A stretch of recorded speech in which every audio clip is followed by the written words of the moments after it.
Yeshua, Yeshua arise. Yeshua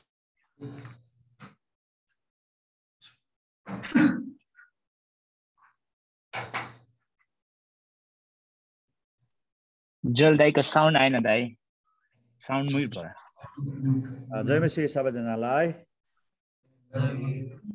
येशुवा arise, येशुवा Bible school को अब लगभग हामी अन्तिम हप्तामा हामी आएका छौं। सायद यो हप्ता अर्को सोमबार मंगलबार कहिलेतिर ग्रेजुएसन हुँदैछ र तपाईहरुको बीचमा म आज तेस्रो सेसनमा तेस्रो चोटी यहाँ तपाईहरुको बीचमा यो 7औं ब्याचमा म तपाईहरुको सामने म खडा छु। यो अवसर मलाई दिनुभएको लागि म परमेश्वरलाई, भाइ सामुएल लगायत सम्पूर्ण टिमलाई अनि येशुवा बाइबल स्कुलका सम्पूर्ण टिमहरुलाई, येशुवा मिनिस्ट्रीजका सम्पूर्ण टिमहरुलाई म धन्यवाद दिन चाहन्छु। र जति पनि यहाँनिर जुममा आउनुभएका प्रभुका जनहरु, अगुवाज्यूहरु विभिन्न देशबाट आउनुभएको छ, इन्डियाबाट, नेपालबाट, युकेबाट, अस्ट्रेलियाबाट, हङकङबाट आउनुभएको छ। सबैलाई तपाईहरुलाई म स्वागत गर्न चाहन्छु र धेरै धेरै म धन्यवाद दिन चाहन्छु। र आज र भोलि मेरो अन्तिम सेसन हुनेछ, आज र भोलि। अनि आज र भोलि म एउटै सब्जेक्टलाई दुई दिन म तपाईहरुको बीचमा म बोल्ने छु, किनभने यो सब्जेक्ट, यो विषय जुन कुरा तपाईहरुको बीचमा मैले राख्न लागेको छु यो सारै महत्त्वपूर्ण छ हैन। त्यसकारणले गर्दाखेरि आज र भोलि मण्डलीको यात्राको बारेमा, चर्चको यात्राको बारेमा, जर्नी अफ चर्चको बारेमा हामी दुई दिन हेर्ने छौं। सधैं मैले गत दुई तीन पल्ट स्कुलमा मैले एक दिनमा लगभग मैले यसलाई अन्त गरेको थिएँ भने यो चोटी चाहिँ मलाई यो स्कुल सुरु हुनुभन्दा अगाडिदेखि नै मेरो भित्र आत्मामा मण्डलीको यात्राको बारेमा चाहिँ अलिकति फोकस हुनुपर्छ भन्ने भएको कारणले गर्दाखेरि मैले यसलाई दुई दिन डिटेल्समा सकेसम्म म जान कोसिस म गर्नेछु। परमेश्वरको पवित्र आत्माले मलाई सहायता गरेका हुन्, म यही प्रार्थना म गर्दछु। अनि अस्ति हामीले दुई सेसनमा हामीले हेर्यौं, संकष्टहरुको बारेमा हामीले हेर्यौं, संकष्ट यहाँ छ भनेर हामीले हेर्यौं। त्यसपछि टाइम्सहरु, सिजनहरु हामीले थाहा पाउनुपर्छ। परमेश्वरको भेजिटेसनको समय, परमेश्वरले जब तपाईहरु हाम्रो जीवनमा ऋतुहरु ल्याउनुहुन्छ, भेट्नुहुन्छ, त्यो समय हामी होशियार हुनुपर्छ भनेर हामीले हेर्यौं। र अब आज चाहिँ हामी मण्डलीको यात्राको बारेमा, जर्नी 2000 वर्षको मण्डलीको इतिहासमा परमेश्वरले यो 2000 वर्षमा के कामहरु गर्नुभएको छ यो कुरालाई आज हामी हेर्ने छौं। आज र भोलि हामी यो कुरालाई हामी हेर्ने छौं। यो सारै महत्त्वपूर्ण छ। हेर्नुस्, धेरै बाइबल स्कुलहरुमा, बाइबल कलेजहरुमा यसलाई कसरी सिकाइन्छ भन्दाखेरि यसलाई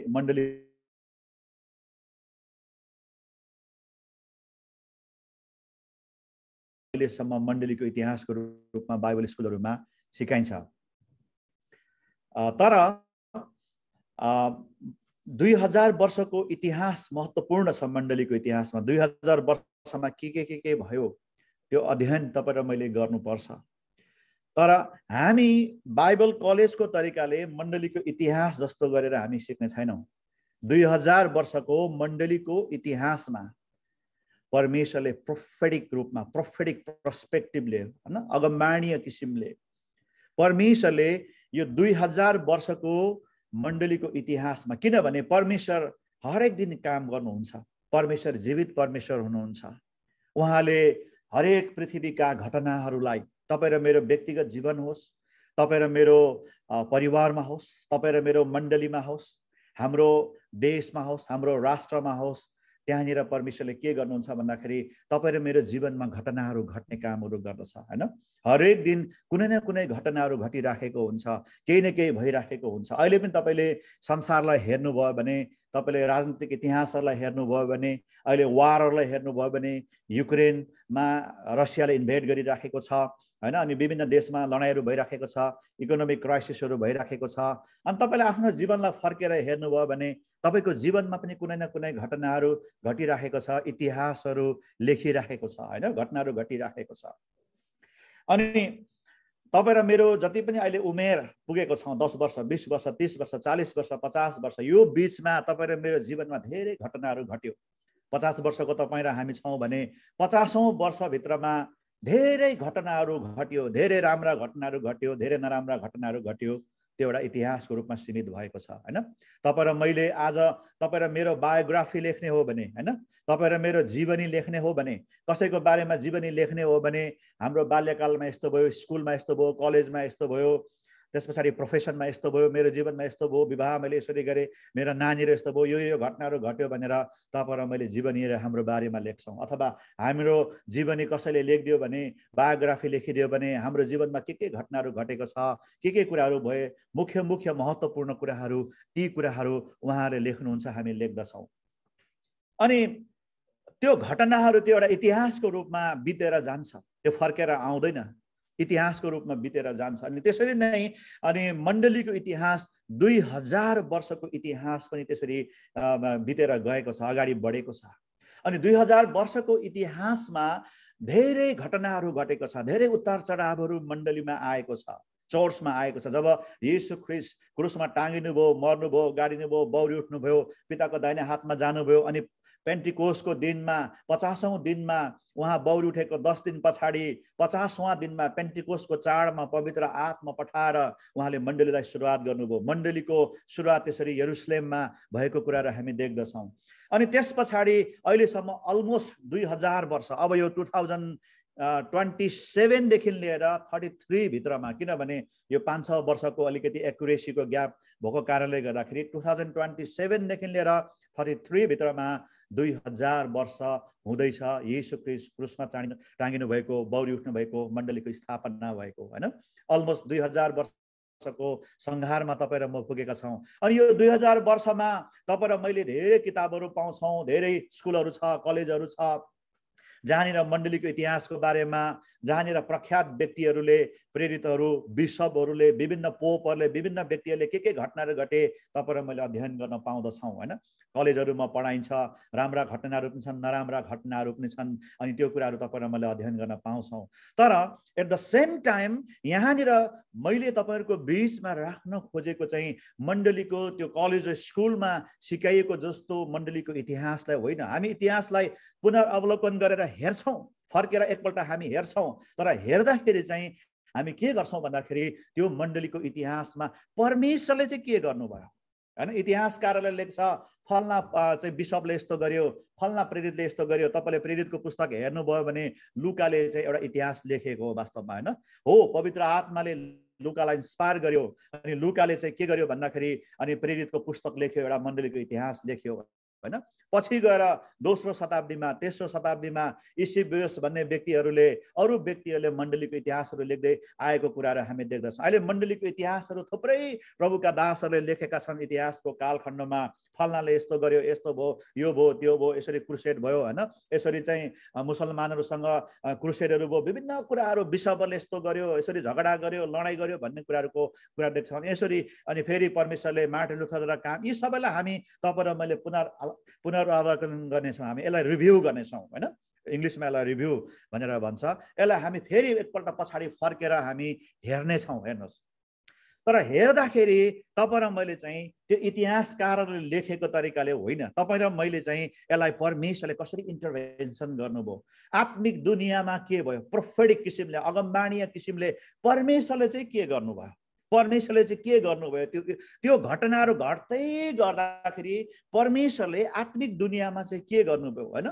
जति पनि इतिहासकारहरूले प्रभुका दासहरूले लेखेका छन्, उनीहरूले दृश्य कुराहरू, देखेका कुराहरू, घटनाहरूको चाहिँ उनीहरूले चाहिँ के गरेका छन् भन्दाखेरि चाहिँ उनीहरूले चाहिँ सङ्गालो, उनीहरूले चाहिँ त्यसलाई चाहिँ कम्पाइल गरेर राखेको इतिहासहरू तपाईँ र मैले पढ्न पाउँछौँ। त्यो पनि साह्रै महत्त्वपूर्ण हुन्छ हैन। त्यो नपढिकन, त्यो अध्ययन नगरिकन परमेश्वरले यस्तो काम गर्नुभएछ भनेर तपाईँ र मैले त्यसलाई प्रोफेटिक रूपमा त्यसलाई डिकोड गर्न हामी सक्दैनौँ। अगमबाणीय किसिमले परमेश्वरले यसरी गर्नुभयो भनेर हामी गर्न सक्दैनौँ हैन। त्यसलाई थाहा पाउनको लागि तपाईँ र मैले इतिहास हेर्नै पर्छ।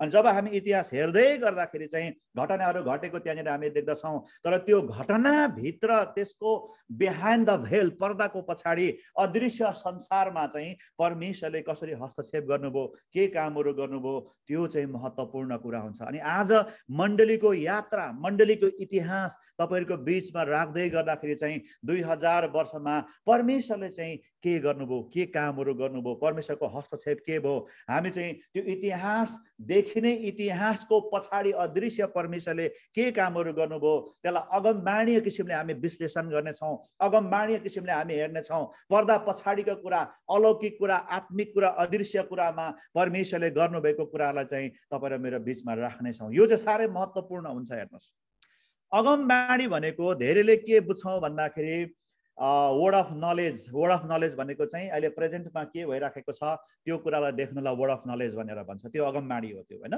तपाईको जीवनमा के भइराखेको छ, तपाईँ के सोच्दै हुनुहुन्छ, तपाईको कहाँनिर हात दुखिरहेको छ, पेट दुखिरहेको छ, एउटा अगमवक्तालाई जब उसको जीवनमा वर्ड अफ नलेज, ज्ञानको वचनको वरदान चल्छ अनि तपाईँ उसले थाहा पाउँछ अनि उसले डिकोड गर्छ, उसले भन्छ, त्यो वर्ड अफ नलेज हो, त्यो ज्ञानको वचनको वरदान हो। अनि बुद्धिको वचनको वरदान, पवित्र आत्माको 9वटा वरदान मध्येमा त्यो चाहिँ भविष्यको कुरा देख्छ, होइन? भविष्यको कुरा देख्नुलाई चाहिँ बुद्धिको वचनको वरदान भनेर भन्छ। अनि त्यहाँदेखि सिम्पल गिफ्ट अफ प्रोफेसी, साधारण अगमबाणी सबैले बोल्न सक्छन्, अगमवक्ताले मात्र होइन, सबैले बोल्न सक्छन्। त्यो चाहिँ, होइन? जब जब पवित्र आत्माले तपाईँ र मलाई इन्स्पायर गर्छ अनि तपाईँ र म अलिकति ट्रेन्ड छ भने अगमबाणी बोल्न सक्छौँ। तर अगमबाणीलाई अझ हामीले गहिरै रूपमा हामीले हेर्ने हो भने तपाईँ र मैले बाइबलबाट के देख्छौँ भन्दाखेरि चाहिँ पछाडि फर्केर पछाडिको घटनाहरूलाई, जुन संसारको उत्पत्तिदेखि लिएर अहिलेसम्मको घटनाहरूलाई, इतिहासलाई हेरेर अनि त्यो इतिहासमा परमेश्वरले कसरी उहाँले काम गर्नुभयो त्यो कुरालाई डिकोड गर्नु, त्यो कुरालाई चाहिँ अनि त्यो कुरालाई चाहिँ देखाउनु, त्यो कुरालाई चाहिँ रिभिल गर्नु, रेभुलेसन गर्नु, प्रकटीकरण गर्नु पनि अगमबाणी हो। हेर्नुहोस्, जस्तै उदाहरणको लागि म तपाईँलाई उदाहरण दिन चाहन्छु। इजिकियलले मन्दिरको महिमा हराएर गएको, मन्दिरबाट चाहिँ यरुसलेमको मन्दिरबाट, पहिलो मन्दिरबाट महिमा निस्केर पूर्वपट्टिबाट गएको देख्यो त्यहाँनिर उसले। अनि त्यो मन्दिरभित्र चाहिँ दुष्टता भएको, व्यभिचार भएको, मूर्ति पूजा भएको उसले आत्मामा देख्यो। अनि त्यो कतिखेर देख्यो भन्दाखेरि त्यो मन्दिर भत्किसकेको थियो, नबुकदनेस्सरले खतम गरिसकेको थियो। अनि उसलाई पनि लगेर बन्धक बनाएर लगेर जब बेबिलोनको देशमा ऊ चाहिँ जाँदै गर्दाखेरि परमेश्वरले उसलाई अगमवक्ताको रूपमा चाहिँ उसलाई परमेश्वरले प्रयोग गर्नुभयो, चलाउनु भयो, चुन्नुभयो। उसले अगमबाणीय चाहिँ कुराहरू देख्न थाल्यो उसले। अनि देख्दै गर्दाखेरि उसले इतिहासको कुराहरू देख्न सुरु गर्यो। मन्दिर देख्यो उसले, अनि मन्दिरभित्र भएको मूर्ति पूजाहरू, व्यभिचारहरू देख्यो, अनि मन्दिरबाट महिमा निस्केर गएको देख्यो। हेर्नुहोस्, अनि जुन चाहिँ त्यो घटना इतिहासमा घटिसकेको थियो, होइन? अनि त्यहाँनिर घटिसकेको थियो। अनि एउटा इतिहासकारले तपाईँले चाहिँ पहिलो राजा, दोस्रो राजा, पहिलो सामुएल, दोस्रो सामुएलमा हेर्नुभयो भने, अनि विशेष गरेर पहिलो इतिहास र दोस्रो इतिहास हेर्नुभयो भने पुरानो करारको सबैभन्दा अन्तिम पुस्तक भनेको मलाकी होइन, मलाकी भन्दा पछाडि लेखिएको हो पहिलो इतिहास र दोस्रो इतिहास, होइन? त्यो समयमा लेखिएको। अनि त्यहाँ तपाईँले हेर्नुभयो भने त्यो पहिलो इतिहास र दोस्रो इतिहासको पुस्तक, वास्तवमा हिब्रूहरूले त्यो एउटा इतिहासको पुस्तक मात्रै छ, प्रोटेस्टेन्टहरूले चाहिँ, क्रिस्चियनहरूले चाहिँ पहिलो र दोस्रो इतिहास भनेर छुट्याएको छ। त्यहाँ तपाईँले हेर्नुभयो भने त्यो पवित्र आत्माद्वारा इन्स्पायर भएको, जसले इतिहासको पुस्तक लेख्यो ऊ पवित्र आत्माद्वारा इन्स्पायर भएर चाहिँ उसले चाहिँ मलाकीको पुस्तक भन्दा पछाडि लेखेको हो। त्यो चाहिँ भनेको मतलब त्यो मन्दिर त्यो राजाहरू भन्दा लगभग 1000 वर्ष पछाडि अथवा मन्दिर भत्किनुभन्दा 400-500 वर्ष पछाडि अर्को मन्दिर, सेकेन्ड टेम्पल अलमोस्ट बन्ने बेलामा बनिसके पछाडि चाहिँ अनि चाहिँ त्यो इतिहासको पुस्तक लेखेको। त्यहाँनिर हामीले देख्दछौँ दाउदले के गरे, सुलेमानले के गरे, कसरी मन्दिर बनायो, कसरी मन्दिर भत्क्यो, फल्ना राजाले के गरे भनेर लेखेको कुराहरू हामी देख्दछौँ एज अ इतिहासको रूपमा। अनि त्यति मात्र देख्दैनौँ, त्यहाँनिर हामीले इतिहासको पुस्तकहरू पढ्दाखेरि परमेश्वरले के गर्नुभयो, इजरायलीहरू हटिभए परमेश्वरले यो गर्नुभयो, परमेश्वरले मन्दिरलाई यो गर्नुभयो भनेर हामी देख्दछौँ, होइन? त्यसको मतलब त्यो इतिहास लेख्ने व्यक्तिले, त्यो इतिहास पहिलो र दोस्रो इतिहास लेख्ने व्यक्तिले अन्तिममा मलाकी पछाडि पनि उसले चाहिँ अगमबाणीय रूपमा इतिहासको कुरालाई हेरेर चाहिँ इन्स्पायर भएर पवित्र आत्माले अगमबाणीको स्पिरिटमा चाहिँ इतिहासको कालखण्डमा यसरी भयो, परमेश्वरले यो काम गर्नुभयो, इतिहासमा यो घटनाहरू घट्यो, तर यो घटनामा चाहिँ परमेश्वरले यो काम गर्नुभएको थियो, अनि यो व्यक्तिले यस्तो गर्दाखेरि चाहिँ परमेश्वरले यो गर्नुभयो भनेर चाहिँ त्यहाँनिर डिकोड गरेको हामी देख्दछौँ। हेर्नुहोस्, होइन? मैले तपाईँलाई इजिकियलको उदाहरण दिएँ, मैले इतिहासको लेखक पहिलो र दोस्रो इतिहासको उदाहरण दिएँ। अनि त्यस्ता तपाईँले बाइबलमा धेरै देख्नुहुन्छ जसले चाहिँ के गरेको छ भन्दाखेरि चाहिँ उनीहरूले चाहिँ इतिहासको कुरा पछाडि फर्केर अगमवक्ताहरूलाई, प्रेरितहरूलाई, अगमवक्ताहरूलाई, परमेश्वरका दासहरूलाई पछाडि फर्केर चाहिँ इतिहासको कुरामा चाहिँ परमेश्वरले चाहिँ यसरी यो घटनामा परमेश्वरले यो काम गर्नुभयो भनेर चाहिँ गरेको कुराहरू हामी देख्दछौँ हैन। जस्तै उदाहरणको लागि म तपाईलाई फेरि अर्को उदाहरण दिन चाहन्छु। ख्रीष्ट येशू क्रुसमा टाँगिएको बेलामा तपाईले एउटा भिडियो क्यामेरा लिनुभयो अनि तपाईले चाहिँ अहिलेको मोडर्न भिडियो क्यामेराले तपाईले चाहिँ गएर शट गर्नुभयो। त्यो चाहिँ तपाईले पुरा भिडियो बनाउनु भयो। तपाईले येशूलाई क्रुसमा टाङ्दै गरेको, कुट्दै गरेको, लाँदै गरेको, दुईटा चोरको ठाउँमा तपाईले चाहिँ के अरे येशूलाई क्रुसमा टाङ्दै गरेको, भालाले घोच्दै गरेको हैन, उहाँले बोल्दै गरेको, एली एली लामा सबक्तनी भन्दै गरेको, सिरका खाँदै गरेको, अनि उहाँले प्राण त्यागेको तपाईले पुरा भिडियोमा तपाईले शट गर्नुभयो हैन। शट गरेर चाहिँ भिडियो सुटिङ गरेर अनि अहिले तपाईले पर्दामा हेर्नु भयो भने तपाईले के देख्नुहुन्छ भन्दाखेरि त्यो घटनामा चाहिँ येशूलाई कसरी क्रुसमा टाङ्गियो, कुन किसिमले टाङ्गियो त्यो मात्र तपाईँ र मैले देख्दछौँ हेर्नुहोस् हैन।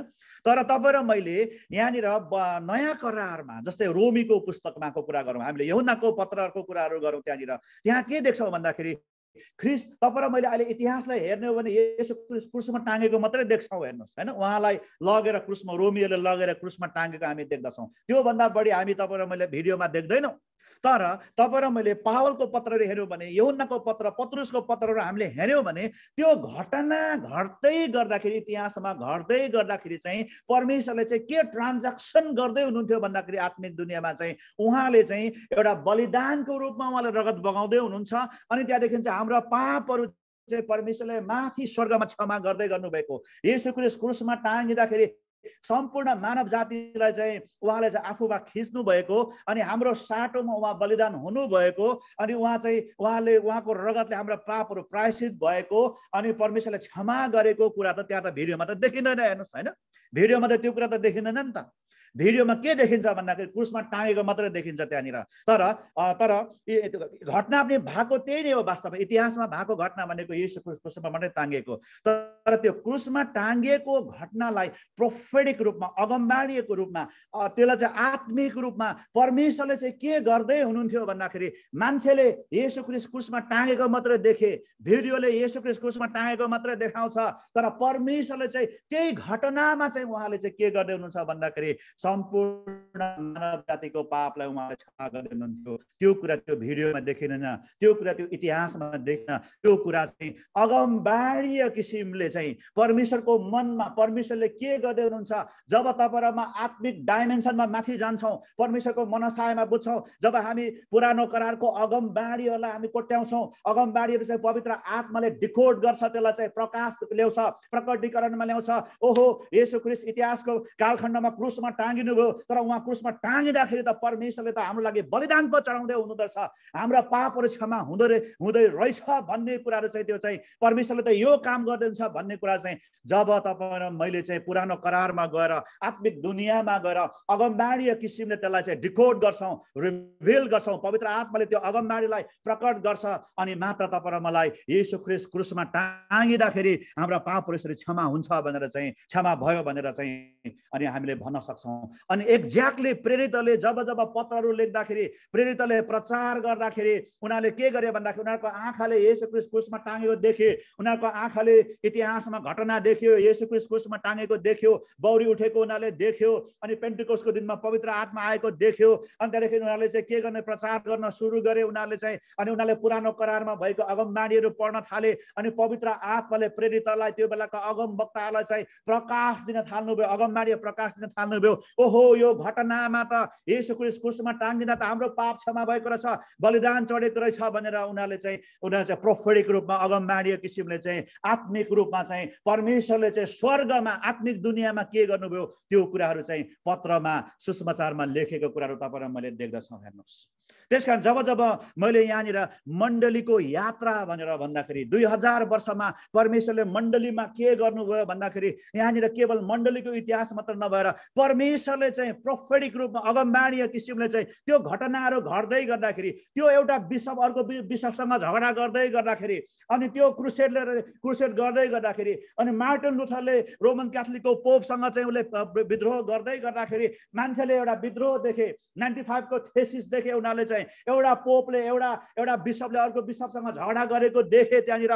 तर परमेश्वरको दुनियाँमा आत्मिक रूपमा प्रोफेटिक रूपमा चाहिँ परमेश्वरले चाहिँ त्यहाँनिर के कामहरू गर्दै हुनुहुन्थ्यो। त्यहाँनिर मण्डलीले चाहिँ एउटा अवस्थामा भएर जाँदै थियो अनि परमेश्वरले त्यसलाई चाहिँ प्रोफेटिक रूपमा चाहिँ डिकोड गर्दै हुनुहुन्थ्यो। अनि परमेश्वरका कतिजना अहिले दासहरूले विशेष गरेर चाहिँ यो लगभग 100 वर्षको इतिहासमा चाहिँ परमेश्वरले अगमवक्ताहरूलाई प्रेरितहरूलाई पठाएर अनि त्यो कुराको परमेश्वरले रेभुलेसनहरू प्रकाशहरू अगमवाणी प्रकाशहरू दिनुभएको छ। अनि जस कारणले गर्दाखेरि चाहिँ उनीहरूले के गरे भन्दाखेरि 2000 वर्षको मण्डलीको इतिहासलाई देखेर परमेश्वरले चाहिँ यो घटनामा परमेश्वरले यो काम गर्नुभएको रहेछ।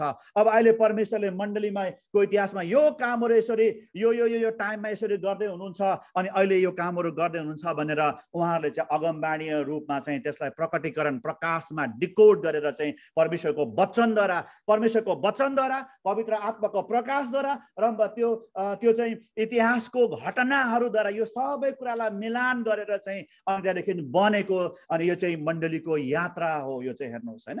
त्यसकारणले गर्दाखेरि हाम्रो लागि महत्त्वपूर्ण कुरा चाहिँ मण्डलीको इतिहास पनि हुन्छ।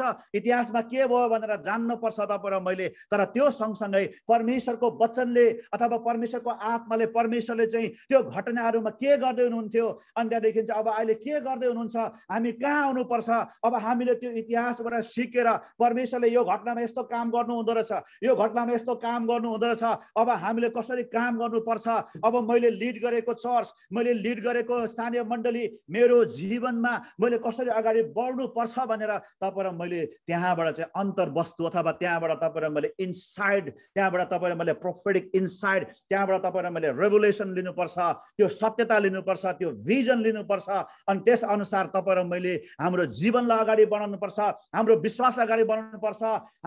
हामीले लिड गरेको जुन ठाउँमा तपाईँ र मलाई राख्नु भएको छ, स्थानीय मण्डलीमा राख्नु भएको छ, सेवकहरू दिनुभएको छ, त्यस अनुसार तपाईँ र मैले त्यो इनसाइड अनुसार त्यो दिशा निर्देश अनुसार जब तपाईँ र मैले लिड गर्छौँ, अगुवाई गर्छौँ हाम्रो जीवनलाई, हाम्रो सेवकाईलाई, हाम्रो मण्डलीलाई, अनि त्यहाँदेखि चाहिँ हामीले चाहिँ परमेश्वरले माथि स्वर्गमा जे गर्दै हुनुहुन्छ यहाँ तपाईँ र मैले पृथ्वीमा चाहिँ हामीले त्यही गरिराखेका हुन्छौँ। स्वर्ग र पृथ्वी एउटै दिशामा अगाडि बढिरहेको हुन्छ।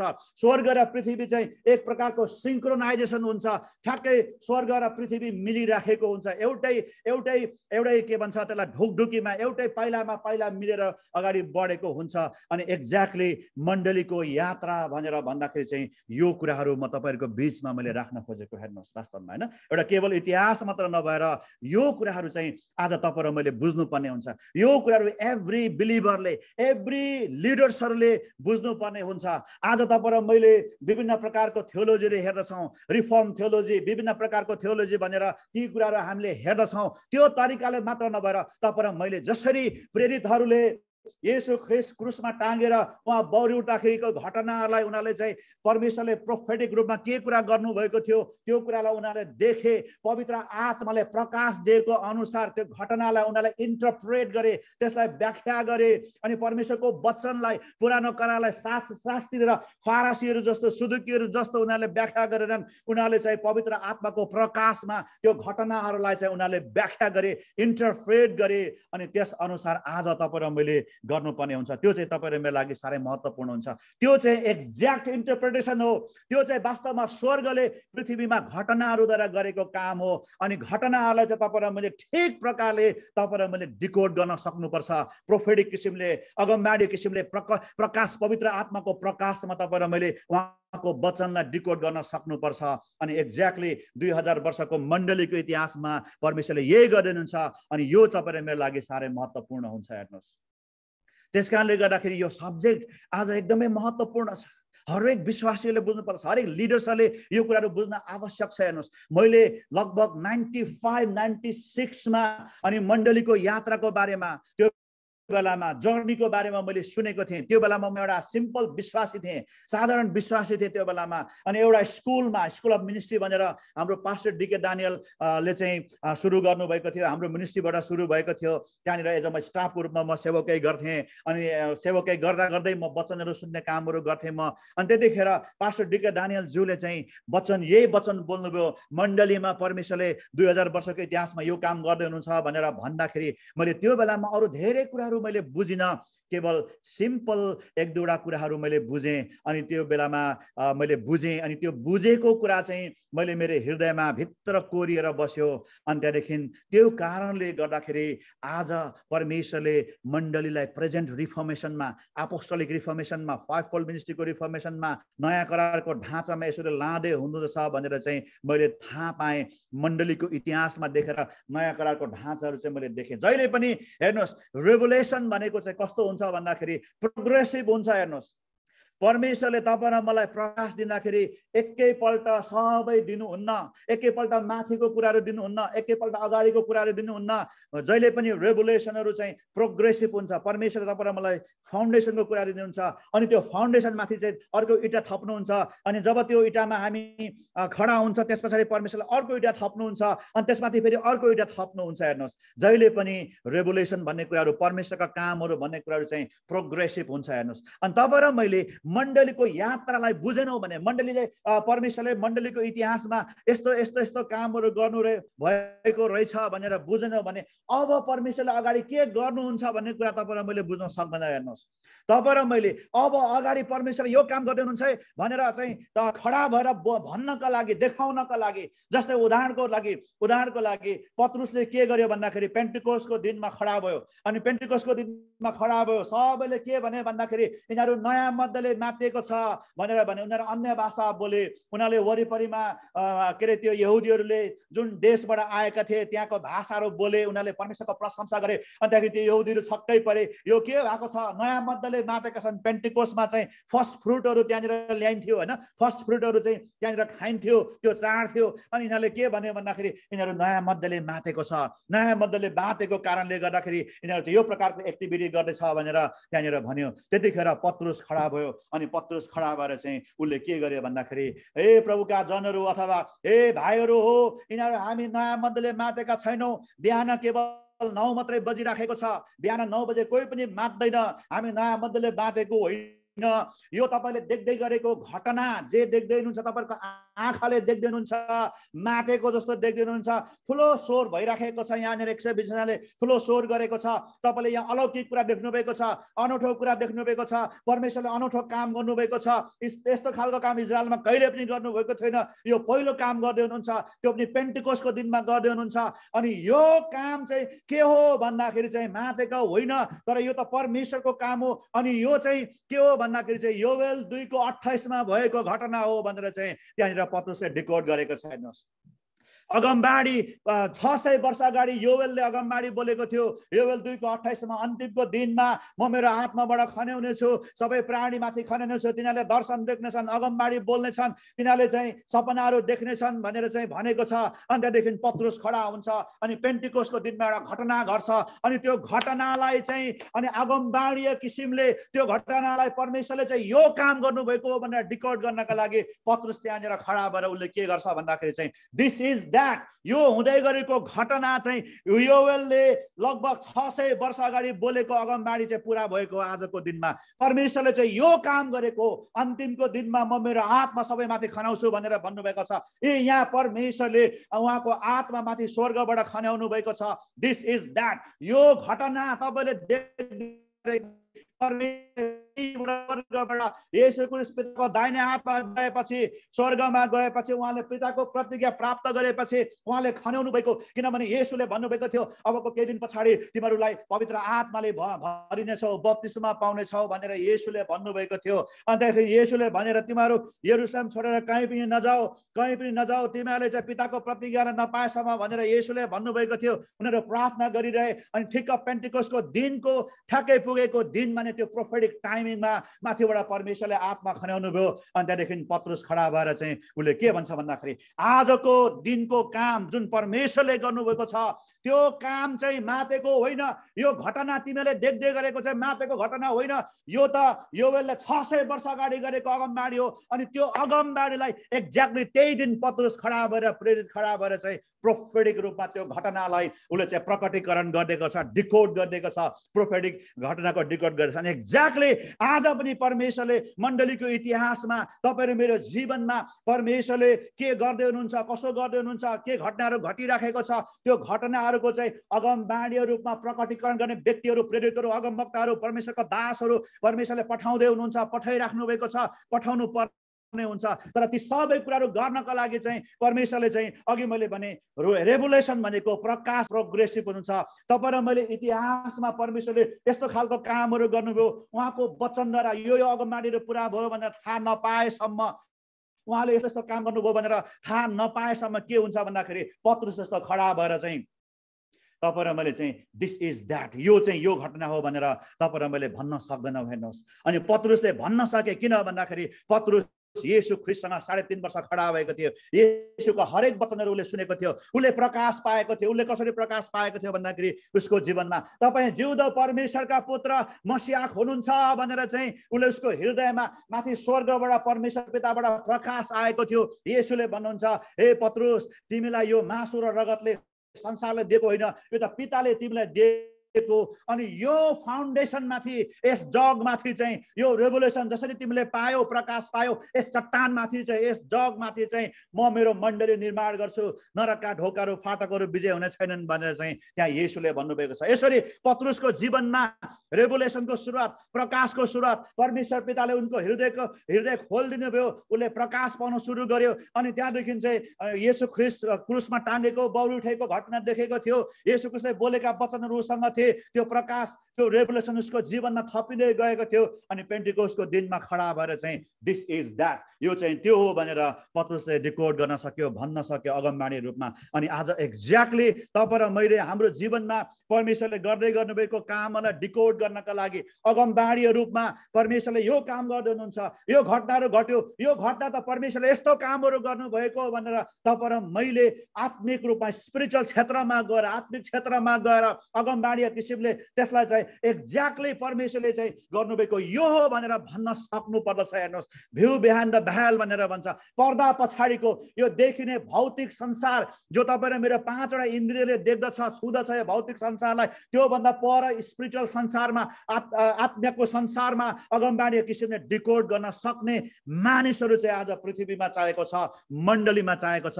किनभने यो देखिने संसार भन्दा त्यो संसार, त्यो दुनियाँ चाहिँ वास्तविक दुनियाँ हो। त्यस कारणले गर्दाखेरि 2000 वर्षको मण्डलीको इतिहासहरू तपाईँ र मैले बुझ्नुपर्ने हुन्छ, अगमबाणीय किसिमले तपाईँ र मैले बुझ्नुपर्ने हुन्छ। त्यस कारणले गर्दाखेरि यो सब्जेक्ट साह्रै महत्त्वपूर्ण कुराहरू छ। हेर्नुहोस्, अनि परमेश्वरले 2000 वर्षको इतिहासमा यही कामहरू उहाँले गरिराख्नु भएको छ। अनि यो कुराहरू चाहिँ आज म तपाईँहरूको बिचमा चाहिँ एउटा इन्ट्रोडक्सनको रूपमा म तपाईँहरूको बिचमा सुरुवात गर्नेछु र म यसलाई भोलि अन्त गर्नेछु। अब म तपाईँहरूको बिचमा एउटा पावर पोइन्टलाई म सेयर गर्नेछु।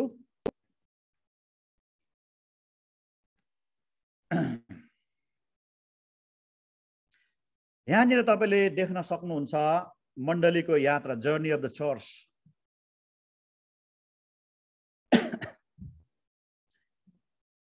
यो रिफर्मेसनको कुराहरू मैले तपाईँसँग गर्दाखेरि यहाँनिर केही मैले परमेश्वरका वचनहरूको ब्याकग्राउन्ड एउटा मैले ल्याएको छु, सुरुवात गरिरहेको छु। हिब्रू 8:7-13। किनभने पहिलो करार खोट रहित भएको भए, मोसाको करार, पहिलो करार यर्मियालाई परमेश्वरले यर्मिया 31:31देखि 34मा यर्मियाले येशू ख्रीष्ट के अरे मोसा भन्दा अलमोस्ट झन्डै 1000 वर्ष, अलिक अझै 1500 वर्ष पछाडि आएर चाहिँ यर्मियाले के गर्छ भन्दाखेरि अगमबाणी गर्छ हैन। उसले अगमबाणीमा के गर्छ भन्दाखेरि पहिलो करार, मोसाको करार खोट रहित भएको भए दोस्रोको आवश्यकता पर्ने थिएन भनेर हिब्रूको लेखकले यहाँनिर भन्छ हैन। किनभने यर्मियाले चाहिँ अगमबाणी गरेको हुन्छ। अनि यर्मियाले के अगमबाणी गरेको हुन्छ भन्दाखेरि 31:31देखि 34मा म एउटा नयाँ करार बाँध्नेछु, पुरानो करार होइन, म तिमीहरूको बिचमा नयाँ करार बाँध्नेछु, इजरायलको घरानामा म नयाँ करार गर्नेछु भनेर चाहिँ नयाँ करारको बारेमा यर्मियाले बोलेको हुन्छ। अनि त्यहाँदेखि यर्मियाले अगमबाणी गरेको हुन्छ। मोसाको करारमा इजरायलीहरू चाहिँ ठिक प्रकारले लागिरहन उनीहरू चाहिँ, उनीहरूले चाहिँ परमेश्वरको विरुद्धमा विद्रोह गर्छ। अनि त्यहाँदेखि परमेश्वरले चाहिँ त्यो मोसाको करारमा उहाँले चाहिँ गल्ती भेट्नुहुन्छ, फल्ट पाउनुहुन्छ, गल्ती पाउनुहुन्छ, खोट पाउनुहुन्छ त्यहाँनिर चाहिँ। अनि त्यहाँदेखि खोट पाइसके पछाडि चाहिँ अगमवक्ता चाहिँ यर्मिया खडा हुन्छ। अनि यर्मिया खडा भएर चाहिँ हे इजरायलका घरानाहरू हो, अब आउने दिनहरूमा नयाँ करार म तिमीहरूसँग बाँध्नेछु, त्यो पुरानो करार मोसाको करार होइन, तिमीहरू त्यसमा लागिरहेनौ। त्यहाँनिर परमेश्वरले खोट पाउनुभयो, गल्ती पाउनुभयो, पुरानो करारले पाप हरण गर्न सकेन, पाप ढाक्ने मात्रै काम गर्यो, सिद्ध पार्न सकेन। त्यसकारणले गर्दाखेरि परमेश्वरले खोट पाउनुभयो अनि खोट पाएको कारणले गर्दाखेरि चाहिँ परमेश्वरले नयाँ करार इजरायलको घरानामा बाँध्नेछु भनेर यिर्मियाको 31 देखि 34 मा यिर्मियाले अगमबाणी गरेको छ। अनि त्यो अगमबाणीलाई चाहिँ अनि यहाँनिर हिब्रूको लेखकले चाहिँ हिब्रू 8 को 7 र 13 मा यसो भनेको छ, किनभने पहिलो करार मूसाको करार खोट रहित भएको भए, सिद्ध भएको भए, पर्फेक्ट भएको भए, मानिसलाई सिद्ध गरेको भए अनि दोस्रोको आवश्यकता पर्ने थिएन भनेर भन्छ। दोस्रोको आवश्यकता पर्ने थिएन। अनि 13 पदमा भन्छ, यस करारलाई नयाँ भन्नुभएकोले नै पहिलोलाई उहाँले पुरानो ल्याउनु भएको छ र लोभ जुन चाहिँ पुरानो भएर थोत्रो हुँदै जान्छ त्यो लोभ भएर जानेछ भनेर यसरी हिब्रूको लेखकले भन्दछ हैन। यहाँनिर नयाँ करारको कुरा गर्दाखेरि अनि फर्स्ट वान चाहिँ पहिलो चाहिँ अब्सोल्युट भनेको चाहिँ अब काम नलाग्ने हुन्छ। जब परमेश्वरले नयाँ करार ल्याउनुहुन्छ, नयाँ व्यवस्था ल्याउनुहुन्छ, नयाँ नियम ल्याउनुहुन्छ, नयाँ प्रकाश ल्याउनुहुन्छ, नयाँ सत्यता पृथ्वीमा ल्याउनुहुन्छ, जसरी त्यही अनुसार यिर्मियाले गरेको अगमबाणी अनुसार येशू ख्रीष्ट आउनुभयो, उहाँले नयाँ करारलाई स्थापना गर्नुभएको छ। अनि हिब्रूको लेखकले लगभग 70-80 AD मा चाहिँ उसले लेख्छ, येशू ख्रीष्ट बौरी उठेको कम्तीमा पनि 30 वर्ष पछाडि 40 वर्ष पछाडि हिब्रूको लेखकले भन्छ। अनि त्यही यिर्मियाको कुरा देखाएर चाहिँ येशू ख्रीष्ट आइसके पछाडि नयाँ करार आयो। अब अनि किन नयाँ करार आयो भन्दाखेरि पुरानो करारमा परमेश्वरले खोट पाउनुभयो, फल्ट पाउनुभयो, गल्ती पाउनुभयो, पुरानो करारलाई सिद्ध पार्न सकेन। अनि परमेश्वरले ख्रीष्ट येशूद्वारा नयाँ करार ल्याउनु भयो। अनि त्यहाँदेखि यहाँनिर हिब्रूको लेखकले पवित्र आत्माको अगुवाईमा भन्छ, जब नयाँ करार आउँछ, नयाँ कुरा परमेश्वरले ल्याउनुहुन्छ, नयाँ रेभोल्युसन ल्याउनुहुन्छ, नयाँ मुभमेन्ट ल्याउनुहुन्छ, नयाँ काम पृथ्वीमा गर्नुहुन्छ, जब परमेश्वरले अर्को काम गर्नुहुन्छ, अर्को नयाँ काम गर्ने बित्तिकै चाहिँ पुरानो काम हिजोसम्म ठिक थियो, हिजोसम्म मूसाको व्यवस्था अनुसार सबैको पाप क्षमा भएको थियो, महान पुजारीले वर्षमा एकपल्ट चाहिँ एटोनमेन्ट गर्थ्यो, त्यहाँनिर प्रायश्चित गर्थ्यो, सबैको पाप क्षमा हुन्थे, येशू ख्रीष्ट क्रुसमा टाँगिने भयो, पर्दा च्यात्यो, परमेश्वर अब त्यहाँ बस्नुहुन्न, परमेश्वर चाहिँ मण्डलीमा बस्नुहुन्छ, नयाँ करार आइसक्यो। अनि त्यो करार चाहिँ पुरानो करारमा यिर्मियाले अगमबाणी गरेको अनुसार त्यसको प्रोफेटिक यहाँनिर डिकोड गरेको कुरा हामी यहाँनिर देख्दछौँ। हेर्नुहोस्, अनि त्यति मात्र होइन, हिब्रूको लेखकले यहाँनिर के लेख्छ भन्दाखेरि, तर अब जब नयाँ करार आउँछ, नयाँ काम परमेश्वरले पृथ्वीमा गर्नुहुन्छ, जब नयाँ घटनाहरू पृथ्वीमा घट्छन्, मण्डलीमा घट्छ, हाम्रो परिवारमा परमेश्वर जब नयाँ काम गर्नुहुन्छ, नयाँ सत्यता ल्याउनुहुन्छ, नयाँ रेभोल्युसन ल्याउनुहुन्छ, नयाँ ट्रुथ उहाँले चाहिँ इस्टाब्लिस गर्नुहुन्छ हाम्रो जीवनमा, पृथ्वीमा, मण्डलीमा, विश्वव्यापी मण्डलीमा गर्नुहुन्छ। अनि यहाँ हिब्रूको लेखकले एउटा प्रिन्सिपल यहाँनिर भन्दैछ, त्यो चाहिँ के हो भन्दाखेरि चाहिँ नयाँ काम परमेश्वरले गरेपछि पुरानो काम चाहिँ अब काम नलाग्ने हुन्छ, त्यो चाहिँ अब्सोल्युट हुन्छ, त्यो चाहिँ अब बितेर जान्छ भनेर चाहिँ यहाँनिर भनेको छ।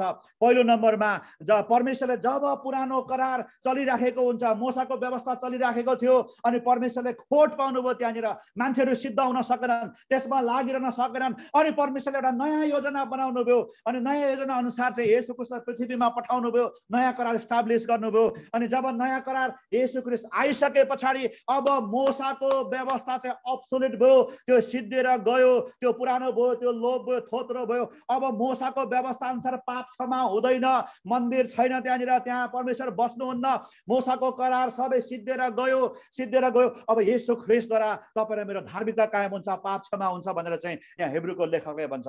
यो एउटा सिद्धान्त हो, एउटा प्रिन्सिपल हो। अनि एक्ज्याक्टली यही प्रिन्सिपल अनुसार परमेश्वरले चाहिँ मण्डलीको 2000 वर्षको इतिहासमा परमेश्वरले काम गर्नुहुन्छ। विभिन्न रिभाइभलहरू ल्याएर, विभिन्न मुभमेन्टहरू ल्याएर, विभिन्न सत्यताहरू ल्याएर चाहिँ परमेश्वरले यो कामहरू पृथ्वीमा गर्दै हुनुहुन्छ। अनि तर जब परमेश्वरले नयाँ काम गर्नुहुन्छ, तपाईँको जीवनमा नयाँ रेभोल्युसन सत्यता ल्याउनुहुन्छ, नयाँ प्रकाश ल्याउनुहुन्छ, नयाँ रिभाइभल ल्याउनुहुन्छ, नयाँ काम गर्नुहुन्छ, अब तपाईँ हिजोको पुरानो काममा बसिरहनु भयो भने त्यहाँ परमेश्वर हुनुहुन्न, त्यसलाई परमेश्वरले त्यागिदिइसक्नु भएको छ, त्यस कारणले गर्दाखेरि नयाँ ल्याउनु भएको छ। हेर्नुहोस्, यो एउटा सिद्धान्त हो, तपाईँले एकदमै ध्यान दिनु होला। भोलिको दिनमा यसलाई हामी एकदमै बढी कोट गर्नेछौँ, एकदमै महत्त्वपूर्ण यो सिद्धान्त हुनेछ हैन। किन भन्दाखेरि परमेश्वर सिद्धान्तको परमेश्वर हुनुहुन्छ, समयहरू बित्छ, कालहरू बित्छ, पृथ्वी बितेर जान्छ, परमेश्वरको वचन, परमेश्वरको सिद्धान्त प्रिन्सिपल बित्दैन हैन। के अरे हाम्रो समयहरू बित्छ, हाम्रा जियोग्राफीहरू परिवर्तन हुन्छ, हाम्रा भूगोलहरू परिवर्तन हुन्छ, मान्छेहरू परिवर्तन हुन्छ, परमेश्वरको सिद्धान्त, वचन, ढाँचा र नमुनाहरू कहिले पनि बदलिँदैन। जुन समयमा परमेश्वर परमेश्वरले हिब्रूको लेखकले लेख्दाखेरि जुन यहाँनिर प्रिन्सिपल छ त्यो प्रिन्सिपल अनन्तताको लागि हो। परमेश्वरले त्यही प्रिन्सिपल अनुसार हरेक मण्डलीको इतिहासमा परमेश्वरले काम गर्नुहुन्छ। अनि त्यहाँदेखि यो एउटा प्रिन्सिपल यहाँनिर तपाईँ मैले कसरी पुरानो करारबाट चेन्ज भयो नयाँ करार, अनि पुरानो मोसाको करारबाट नयाँ करार येशू ख्रीष्टले स्थापना गर्दाखेरि त्यो चेन्जेसमा चाहिँ परमेश्वरले स्वर्गमा के काम गर्नुभयो, अब परमेश्वरले कसरी काम गर्नुहुन्छ भन्ने एउटा यहाँ सिद्धान्त देखाउँदै हुनुहुन्छ। पुरानो करारबाट नयाँ करार स्थापित हुँदाखेरि यहाँनिर हिब्रूको लेखकले आत्मामा इन्स्पाइरेसन भएर उसले लेख्छ, अब पुरानो करारमा गल्ती पाए परमेश्वरले नयाँ करार ल्याउनु भयो। अब नयाँ करार ल्याइसके पछाडि पुरानो करार लोप भएर गयो। अब त्यहाँ परमेश्वर हुनुहुन्न। त्यहाँनिर अब कोही मान्छे कोही यहुदी चाहिँ परमेश्वरको मन्दिरमा गएर त्यहाँनिर चाहिँ अब बलिदान भेडा र बाख्राको बलिदान चढायो भने अब पाप क्षमा हुँदैन। त्यहाँनिर महान पुजारीले त्यो ठाउँमा गएर बलिदान चढायो भने अब त्यहाँ पाप क्षमा हुँदैन। अब पाप क्षमा हुनका लागि चाहिँ येशू ख्रीष्टमाथि विश्वास गर्नुपर्छ। विश्वासबाटको धार्मिकतामा आउनै पर्छ। पावलले भनेको छ चाहे यहुदी होस् चाहे ग्रीक होस् चाहे अन्य जाति होस् जोसुकै होस्, अनि उसको पाप क्षमा हुनका लागि धार्मिकतामा आउनका लागि जस्टिफाई हुनका लागि परमेश्वरको नजरमा चाहिँ उसले येशू ख्रीष्टलाई विश्वास गर्नै पर्छ। हिजोसम्म येशू ख्रीष्ट क्रुसमा टाँगेर बलिदान भएर बौरी उठ्ने बेलासम्म पेन्टिकोसको दिनसम्म त्यो मन्दिरमा गएर महान पुजारीले रगत चढाउँदाखेरि परमेश्वरले त्यो रगतलाई स्वीकार गर्नुहुन्थ्यो, इजरायलले क्षमा गर्नुहुन्थ्यो। तर जब पेन्टिकोसको दिनमा पवित्र आत्मा आयो, येशू बौरी उठ्नुभयो, पिताको दाहिने हातमा जानुभयो, अब त्यो मन्दिरको पर्दा च्यातियो, परमेश्वरको महिमा सेकिना ग्लोरी त्यहाँबाट निस्केर गयो। अब त्यहाँ मन्दिरमा महान पुजारीले हरेक वर्ष बलिदान चढाए तापनि रगत चढाए तापनि अब परमेश्वर त्यो रगतलाई स्वीकार गर्नुहुन्न। त्यो तरिकाले परमेश्वरले पाप क्षमा गर्नुहुन्न। अब परमेश्वरले एउटा यहुदीको इजरायलीको पाप क्षमा गर्नका लागि येशूलाई विश्वास गर्नुपर्छ भनेर चाहिँ यहाँनिर हिब्रूको लेखकले भनेको। पुरानो करार एब्सोल्युट भएर गयो, पुरानो मुभमेन्ट सिद्धियो। अब हिजो जुन मुभमेन्टमा परमेश्वरले शक्तिशाली काम गर्नुभएको थियो, जागृति भएको थियो, मान्छेहरू जिएका थिए, तर परमेश्वर त्यसमा खोट पाउनुभयो। अनि त्यहाँदेखि परमेश्वरले अब एउटा नयाँ काम गर्नुभयो। नयाँ काम, नयाँ मुभमेन्ट, नयाँ रेभुलेसन, नयाँ जागृति आइसके पछाडि हामी सबैजना त्यहाँनिर आउनु पर्दछ। अनि त्यहाँनिर हामीले विश्वासको त्यहाँनिर खडा हुनुपर्छ त्यो ठाउँमा। अनि जब त्यहाँ खडा हुन्छौँ परमेश्वरले नयाँ काम गर्नुहुन्छ, नयाँ मन्दाहरू दिनुहुन्छ, हाम्रो आत्मा जिउँदो हुन्छ, हामीले रेभुलेसनहरू पाउँछौँ। परमेश्वरले तपाईँ र मसँग काम गर्नुहुन्छ। तर तपाईँ र म पुरानै कुरामा गइराख्यौँ भने परमेश्वर त्यहाँनिर हुनुहुन्न। एउटा यहुदीले हिजोसम्म मन्दिरमा गएर बलिदान चढाउँदाखेरि येशू ख्रीष्ट बलि उठ्नुभन्दा अगाडिसम्म बलिदान चढाउँदाखेरि परमेश्वरले उसको बलिदानलाई स्वीकार गर्नुभयो। भोलिपल्ट येशू बौरी उठ्नुभयो, भोलिपल्ट मन्दिरमा गएर फेरि बलिदान चढाउँदाखेरि परमेश्वरले त्यो मन्दिरलाई त्यागिसक्नु भएको थियो। हेर्नुहोस्, परमेश्वरले यसरी काम गर्नुहुन्छ। परमेश्वरको काम गर्ने तरिकाहरू यस्तो हुन्छ। हेर्नुहोस्, एब्सोल्युट भएर गयो। हेर्नुहोस्,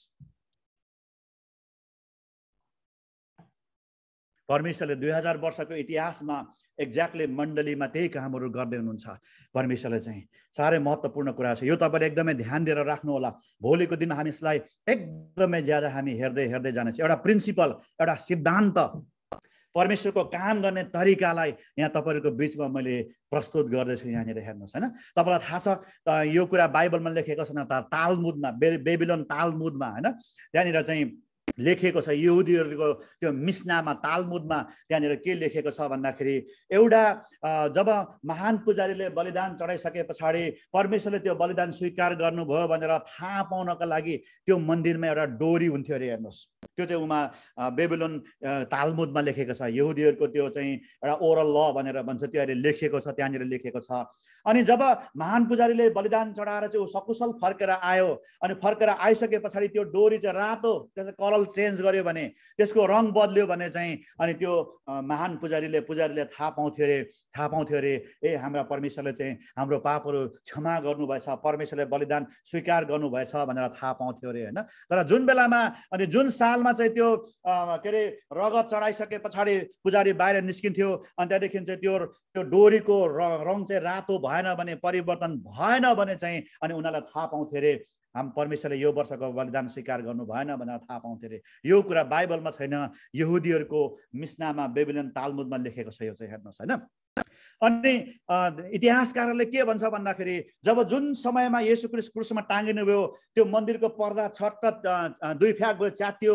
अनि यो चाहिँ लगभग 33 एडी 30 देखि 33 एडी भित्रको घटना हो। यो चाहिँ 30 देखि 33 एडी को घटना हो। अनि त्यहाँदेखि चाहिँ त्यहाँ त्यहाँनिर लेखिएको छ उनीहरूको ताल बेबिलोनको तालमुद मनन उनीहरूको तालमुदमा लेखिएको छ। त्यहाँ के लेखेको छ, रेकर्ड भएको छ, राशिमा के रेकर्ड भएर बसेको छ भन्दाखेरि येशू ख्रीष्ट क्रुसमा टाँगेर बौरी उठिसके पछाडि चाहिँ लगभग 40 वर्ष 70 एडीसम्म त्यो मन्दिर थियो। अनि 70 एडीसम्म 40 वर्षसम्म हरेक वर्ष त्यो बेलाको महान पुजारीले बलिदान चढाएर निस्केर आउँदाखेरि त्यो डोरीको रङ परिवर्तन भएन भनेर लेखेको छ। हेर्नुहोस्, त्यसको अर्थ चाहिँ जब येशू ख्रीष्ट बौरी उठिसके पछाडि मन्दिरलाई त्यागिदिसके पछाडि हरेक वर्ष उनीहरूले चढाएको बलिदानलाई परमेश्वरले स्वीकार गर्नु भएन। हेर्नुहोस्, अनि 70 एडीमा त्यो मन्दिर भत्क्यो, रोमी शासकले त्यसलाई भत्काइदिए। अनि भत्काइसके पछाडि अब अहिलेसम्म त्यो मन्दिर बनेको छैन, बन्न सकेको छैन। हेर्नुहोस्, अनि त्यहाँदेखि परमेश्वरले यसरी पुरानो करारलाई उहाँले त्यागिदिनु भयो, पुरानो करारलाई उहाँले अब्सोल्युट गरिदिनु भयो। अनि येशू ख्रीष्टमा नयाँ करारलाई स्थापित गर्नुभएको छ। यो एउटा प्रिन्सिपल हो। पुरानो करारबाट नयाँ करारमा शिफ्ट हुँदाखेरिको प्रिन्सिपल हो। हेर्नुहोस्, अनि एक्ज्याक्टली 2000 वर्षको इतिहासमा परमेश्वरले हरेक पल्ट मेजर इभेन्टहरू ल्याएर, रिभाइभलहरू ल्याएर, प्रकाशहरू ल्याएर, सत्यताहरू ल्याएर परमेश्वरले नयाँ कामहरू गर्नुभएको छ। अनि जब परमेश्वर नयाँ काम गर्नुहुन्छ, पुरानो कुराहरू चाहिँ, पुरानो रिभाइभलहरू, पुरानो कामहरू चाहिँ त्यो चाहिँ पुरानो भएर जान्छ, अब्सोल्युट भएर जान्छ। अनि जब परमेश्वरले नयाँ काम गर्नुहुन्छ, तपाईँ र मेरो कर्तव्य चाहिँ फेरि नयाँ काममा, जब परमेश्वर नयाँ मुभमेन्ट ल्याउनुहुन्छ, नयाँ रेभुलेसन ल्याउनुहुन्छ, नयाँ प्रकाश ल्याउनुहुन्छ, अनि हामी सबैले फेरि नयाँ ठाउँमा जानुपर्ने हुन्छ। त्यहाँनिर हेर्नुहोस्, हामी पुरानो करारमै, पुरानो ठाउँमै हामी बसिरह्यौँ भने के हुन्छ भन्दाखेरि त्यहाँ परमेश्वरले काम गर्नुहुन्न। हिजोसम्म एउटा यहुदीले मन्दिरमा गएर बलिदान चढाउनु पर्थ्यो, येशू बौरी उठ्ने बित्तिकै अब त्यो यहुदीले चाहिँ येशूलाई विश्वास गरेपछि मात्र उसको पाप क्षमा हुन्थ्यो। हेर्नुहोस्, यसरी सिफ्ट एक रातमा, एक पटकमा, एउटै दिनमा यो प्रकारको सिफ्टहरू परमेश्वरले चाहिँ पृथ्वीमा ल्याउनु भएको छ। अनि एक्ज्याक्टली आज पनि 2000 वर्षको इतिहासमा मण्डलीमा यही प्रकारको रिभाइभलहरू, सत्यताहरू, ट्रुथहरू, रेभुलेसनहरू, वचनको रेभुलेसनहरू खडा गरेर परमेश्वरले चाहिँ यो खालको कामहरू उहाँले गर्दै हुनुहुन्छ। त्यही भएर मैले अघि भने जहिले पनि रेभुलेसन भन्ने कुरा चाहिँ प्रोग्रेसिभ हुन्छ, किनभने परमेश्वरले आफ्नो काम गर्न रोक्नु भएको छैन। उहाँले रोक्नु पनि हुन्न। उहाँले जबसम्म उहाँले चाहिँ यो सबै काम खत्तम गरिसक्नुहुन्न, नयाँ स्वर्ग, नयाँ पृथ्वी, नयाँ यरुसलेम, नयाँ मन्दिर परमेश्वरले माथि स्वर्गबाट पठाउनुहुन्न, तबसम्म हरेक वर्ष, हरेक दिन उहाँले नयाँ कामहरू गर्नुहुन्छ। अनि त्यो नयाँ कामहरू चाहिँ हाम्रो लागि पछि गएर इतिहास बन्छ। अनि त्यो तपाईँ र मैले चाहिँ डिकोड गर्नुपर्ने प्रोफेटिक रूपमा अगमबाणी किसिमले चाहिँ अगमबाणी आयामलाई देखेर तपाईँ र म सिफ्ट हुँदै जानुपर्ने हुन्छ। अनि त्यो तपाईँ र मेरो एउटा जीवनकालमा, एउटा शताब्दीमा पनि, तपाईँ र मेरो जीवनकालमा पनि कति पटक परमेश्वरले कामहरू गर्नुहुन्छ, त्यो काम अनुसार तपाईँ र म सिफ्ट हुँदै जानुपर्ने हुन्छ। एउटा प्रिन्सिपल तपाईँहरूको बिचमा मैले राखेको छु। भोलिको दिनसम्म यो साह्रै महत्त्वपूर्ण हुनेछ, यसलाई हामी हेर्दै जानेछौँ। यहाँनिर रिफर्मेसनको कुरा नयाँ करारमा कहाँनिर छ भन्दाखेरि हिब्रू 9को 6 देखि 10 मा त्यहाँनिर लेखेको छ। एउटा प्रिन्सिपलको रूपमा, एउटा सिद्धान्तको रूपमा छ। त्यहाँनिर हिब्रू 9को 6 देखि 10 मा छ। 8 देखि तल हामी हेर्नेछौँ। यसैबाट पवित्र आत्मा देखाउनुहुन्छ कि जबसम्म बाहिरपट्टिको पवित्र स्थान रहिरहन्छ तबसम्म महापवित्र स्थान जाने बाटो खुल्ने छैन भनेर यहाँनिर भनेको छ। त्यहाँनिर के हुन्थ्यो भन्दाखेरि परमेश्वरको मन्दिरमा बाहिरी चोक हुन्थ्यो। बाहिरी चोकदेखि अलिक भित्र जाँदाखेरि पवित्र स्थान हुन्थ्यो। अनि पवित्र स्थानदेखि चाहिँ भित्रपट्टि चाहिँ सन्दुक हुन्छ, त्यहाँ चाहिँ महापवित्र स्थान भनेर भन्छ। त्यो महापवित्र स्थानको वरिपरि पर्दा हुन्थ्यो। त्यहाँनिर चाहिँ अरू कोही पनि जान पाउँदैन थियो। त्यहाँनिर केवल महान पुजारी मात्रै, त्यो पनि वर्षमा एकपल्ट सबै रगत लिएर जानु पर्दथ्यो। अनि त्यहाँदेखि चाहिँ यहाँनिर हिब्रूको लेखकले के भन्छ भन्दाखेरि त्यो एउटा मन्दिर हो, त्यो मोसाको तम्बु हो। अनि त्यो तम्बु चाहिँ परमेश्वरले पहाडमा देखाएको नमुनाअनुसार बनाएको छ। मन्दिर चाहिँ सुलेमानले दाउदलाई देखाएको अनुसार बनाएको छ। बनाउँदाखेरि बाहिरी चोक छ, बाहिरी चोकदेखि पवित्र स्थान छ, पवित्र स्थानदेखि भित्र महापवित्र स्थान छ। त्यो प्रकारले त्यो डिजाइनमा, त्यो स्ट्रक्चरमा परमेश्वरको आत्माले देखाए अनुसार बनाएको छ। अनि यहाँ हिब्रूको लेखकले के भन्छ भन्दाखेरि त्यो मन्दिर र तम्बुको स्ट्रक्चर नै त्यो चाहिँ अगमबाणी छ भनेर यहाँनिर भन्छ। अनि उसले के भन्दैछ भन्दाखेरि हिब्रूको लेखकले यसैबाट पवित्र आत्माले देखाउनुहुन्छ कि जबसम्म बाहिरपट्टिको पवित्र स्थान रहिरहन्छ तबसम्म महापवित्र स्थानको भित्र जाने बाटो खोल्ने छैन भनेर भनेको छ। अनि त्योबाट चाहिँ त्यो हरेक साल उनीहरूले महान पुजारीले भित्र पर्दाभित्र प्रवेश गरेर चाहिँ बलिदान चढाउँथ्यो। त्यहाँबाट पवित्र आत्माले चाहिँ अगमबाडी गर्दै हुनुहुन्थ्यो, परमेश्वरले बोल्दै हुनुहुन्थ्यो, पवित्र आत्माले प्रकट गर्नुभएको छ। बाहिरी चोक पवित्र स्थान रहँदासम्म भित्र जाने बाटो खुल्ने छैन भनेर भन्छ। अनि 9 पदमा भनेको छ यो त अहिले वर्तमान समयको निम्ति एक दृष्टान्त हो भनेर भनेको छ। वर्तमान समयको लागि दृष्टान्त यो एउटा एलिगरी हो भनेर चाहिँ यहाँनिर हिब्रूको लेखकले भनेको छ, दृष्टान्तको भनेछ। यसले यही देखाउँछ कि चढाएका भेटी र बलिहरूले आराधकको विवेकलाई शुद्ध तुल्याउन सकेन। जुन चाहिँ पुरानो करार अनुसार मोसाको व्यवस्था अनुसार बलिदानहरू भेटीहरू विभिन्न कुराहरू चढाइन्थ्यो, त्यो चाहिँ बाहिरी पवित्र स्थान जस्तो थियो होइन। जबसम्म त्यो रहन्थ्यो, त्यो रहँदासम्म महापवित्र स्थानको जाने बाटो खुलेको थिएन। महापवित्र स्थानमा चाहिँ येशू मिल्किसदेको रीति बमोजिम सदा सर्वदाको लागि वास्तविक महापवित्र स्थान माथि स्वर्गमा पिताको दाहिने हातमा जानुभयो, स्वर्गमा महापवित्र स्थान छ, त्यहाँ प्रवेश गर्नुभयो भनेर हिब्रूको लेखकले यसरी भन्छ। यी सबै कुराहरू चाहिँ अगमबाडीय किसिमले पवित्र आत्मालाई देखाउनुहुन्छ भन्दै हिब्रूको लेखकले डिकोड गरेको कुराहरू हामी देख्दछौँ यहाँनिर होइन। ती केवल खाने पिउने र विभिन्न विधिका स्थानहरू मात्र हुन्छन्, अर्थात् शारीरिक धर्म विधिहरू हुन्छन् जुनहरू सुधारको समय नआउन्जेल स्थापना गरिएका थिए। यहाँनिर हिब्रूको लेखकले भन्छ ती खाने पिउने पुरानो करार मूसाको व्यवस्था अनुसार विधिहरू मात्र हुन्, जुन चाहिँ शारीरिक धर्म विधि हुन्छन्, जुन चाहिँ सुधारको समय नआउन्जेलसम्मको लागि स्थापना गरिएको थियो। येशू ख्रीष्टले आएर नयाँ करार ल्याउनु भयो, सुधार ल्याउनु भयो, उहाँले रिफर्मेसन ल्याउनु भयो। त्यो नआउँदासम्मको लागि मात्र त्यो थियो भनेर भन्दछ। हेर्नुहोस् इङ्ग्लिस बाइबलमा लेखेको छ, अनि regulation for the body until reformation भनेर भनेको छ। पुनः सुधारको समय नआउन्जेलसम्म अनि येशू ख्रीष्टको नयाँ करार नआउँदासम्मको लागि मोसाको व्यवस्थाहरू थियो।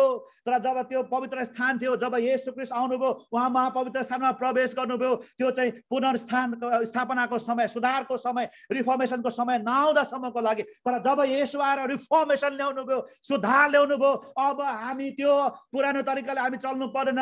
जे कुरा येशूले रिफर्मेसन ल्याउनु भयो, सुधार गर्नुभयो, त्यस अनुसार हामी अगाडि बढ्नुपर्छ भनेर यहाँनिर हिब्रूको लेखकले लेखेको छ। अनि यहाँनिर चाहिँ रिफर्मेसन भनेर चाहिँ हिब्रूको लेखकले पुनः सुधारको बारेमा यहाँनिर भने यी सबै कुराहरू तपाईहरु मेरो लागि सिद्धान्त हो, प्रिन्सिपल हो। 2000 वर्षको इतिहासमा मण्डलीमा परमेश्वरले के कामहरू कसरी गर्दै हुनुहुन्छ, परमेश्वरले हरेक मुभमेन्ट, रिभाइभल, रिफर्मेसन कामहरू, नयाँ कामहरू ल्याउनुहुन्छ, एक्ज्याक्टली यही सिद्धान्त अनुसार ल्याउनुहुन्छ। उहाँले पुरानो करारमा 2000 वर्ष अगाडि, 3000 वर्ष अगाडि चाहिँ उहाँले यो तरिकाले काम गर्नुभयो। अब अहिले हाम्रो पालामा 2000 वर्षको मण्डलीको इतिहासमा चाहिँ अर्को तरिकाले काम गर्नुहुन्न। यदि अर्को तरिकाले काम गर्नु भने परमेश्वर जस्ट परमेश्वर हुनुहुन्न। परमेश्वर एकपल्ट एउटा काम गर्ने, अर्कोपल्ट अर्को काम गर्ने, कन्ट्राडिक्ट गर्ने काम, विरोधाभासको काम गर्ने परमेश्वर हुनुहुन्न। परमेश्वरले जहिले पनि एउटै सिद्धान्तद्वारा काम गर्नुहुन्छ। 2000 वर्षको इतिहासमा परमेश्वरले यही सिद्धान्त अनुसार काम गर्नुभयो। पुरानो करारबाट नयाँ करार चेन्ज गर्दाखेरि, उहाँले रिफर्मेसन गर्दाखेरि जुन सिद्धान्त अनुसार, जुन वचन अनुसार, जुन प्रकाश अनुसार, जुन प्रिन्सिपल अनुसार काम गर्नुभयो, उहाँले 2000 वर्षको मण्डलीको इतिहासमा, रिफर्मेसनमा, रेस्टोरेसनमा उहाँले चाहिँ त्यही कामहरू गर्नुभएको छ, रिभाइभलमा। अनि त्यति मात्र होइन, अझ मण्डली चाहिँ अर्को 2000 वर्षसम्म लम्ब्यो भने परमेश्वरले पनि यही सिद्धान्त अनुसार काम गर्नुहुन्छ। अर्को सिद्धान्त अनुसार परमेश्वरले काम गर्नुहुन्न। उहाँको सिद्धान्त, उहाँको वचन, उहाँको रेभुलेसनहरू कहिले पनि परिवर्तन हुँदैन। त्यसकारण यो सिद्धान्त, यो 2000 वर्षको मण्डलीको इतिहासलाई बुझ्दाखेरि यो सिद्धान्त, परमेश्वरको काम गर्ने तरिका, परमेश्वरको वेजहरू बुझ्न एकदमै महत्त्वपूर्ण छ। हेर्नुहोस्, त्यसकारणले गर्दाखेरि सिद्धान्तहरू, परमेश्वरले कसरी रिफर्मेसन गर्नुहुन्छ, परमेश्वरले कसरी नयाँ काम गर्नुहुन्छ, नयाँ काम गर्दाखेरि हामीले के गर्नुपर्छ, परमेश्वरले कसरी काम गर्नुहुन्छ, यो प्रिन्सिपल, यो सिद्धान्त, यो रेभुलेसन चाहिँ तपाईँहरूको बिचमा मैले राख्न खोजेको। हेर्नुहोस्, हामी अगाडि बढ्दै जानेछौँ। यहाँनिर रिफर्मेसन भनेको चाहिँ ग्रिक भाषामा डियोर्थोसिस भनेर भन्छ। अनि डियोर्थोसिस भनेको चाहिँ सिम्पल भाषामा तपाईँलाई मैले उदाहरण दिँदाखेरि चाहिँ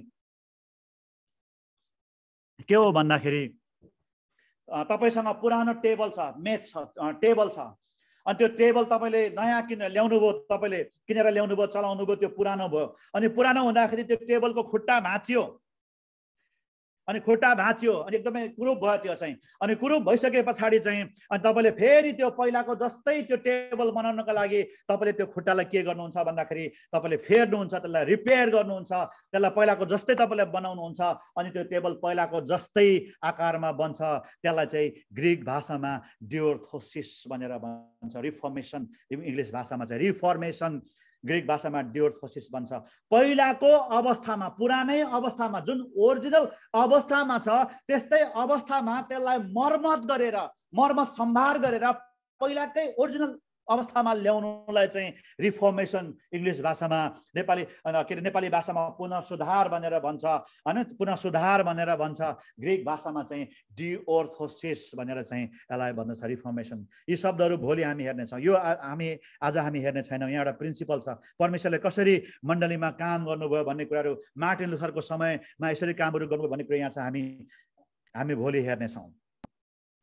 यहाँनिर एक ठाउँमा यहाँनिर पत्रुसले पेन्टिकोस्टको दिन पछाडि खडा भएर प्रेरित 3:17 देखि 21 एउटा अगमबाणी गरेको छ मण्डलीको इतिहासको बारेमा। त्यहाँ के भनेको छ भन्दाखेरि, अब भाइहरू मलाई थाहा छ कि तपाईँहरूले अन्जानमा त्यसो गर्नुभयो र तपाईँका शासकहरूले त्यसै गरे उहाँका ख्रिस्टले दुःख भोग्नुपर्छ भनी परमेश्वरले सबै अगमवक्ताको मुखबाट भन्नुभएको अगमबाणी उहाँले यसरी पुरा गर्नुभयो।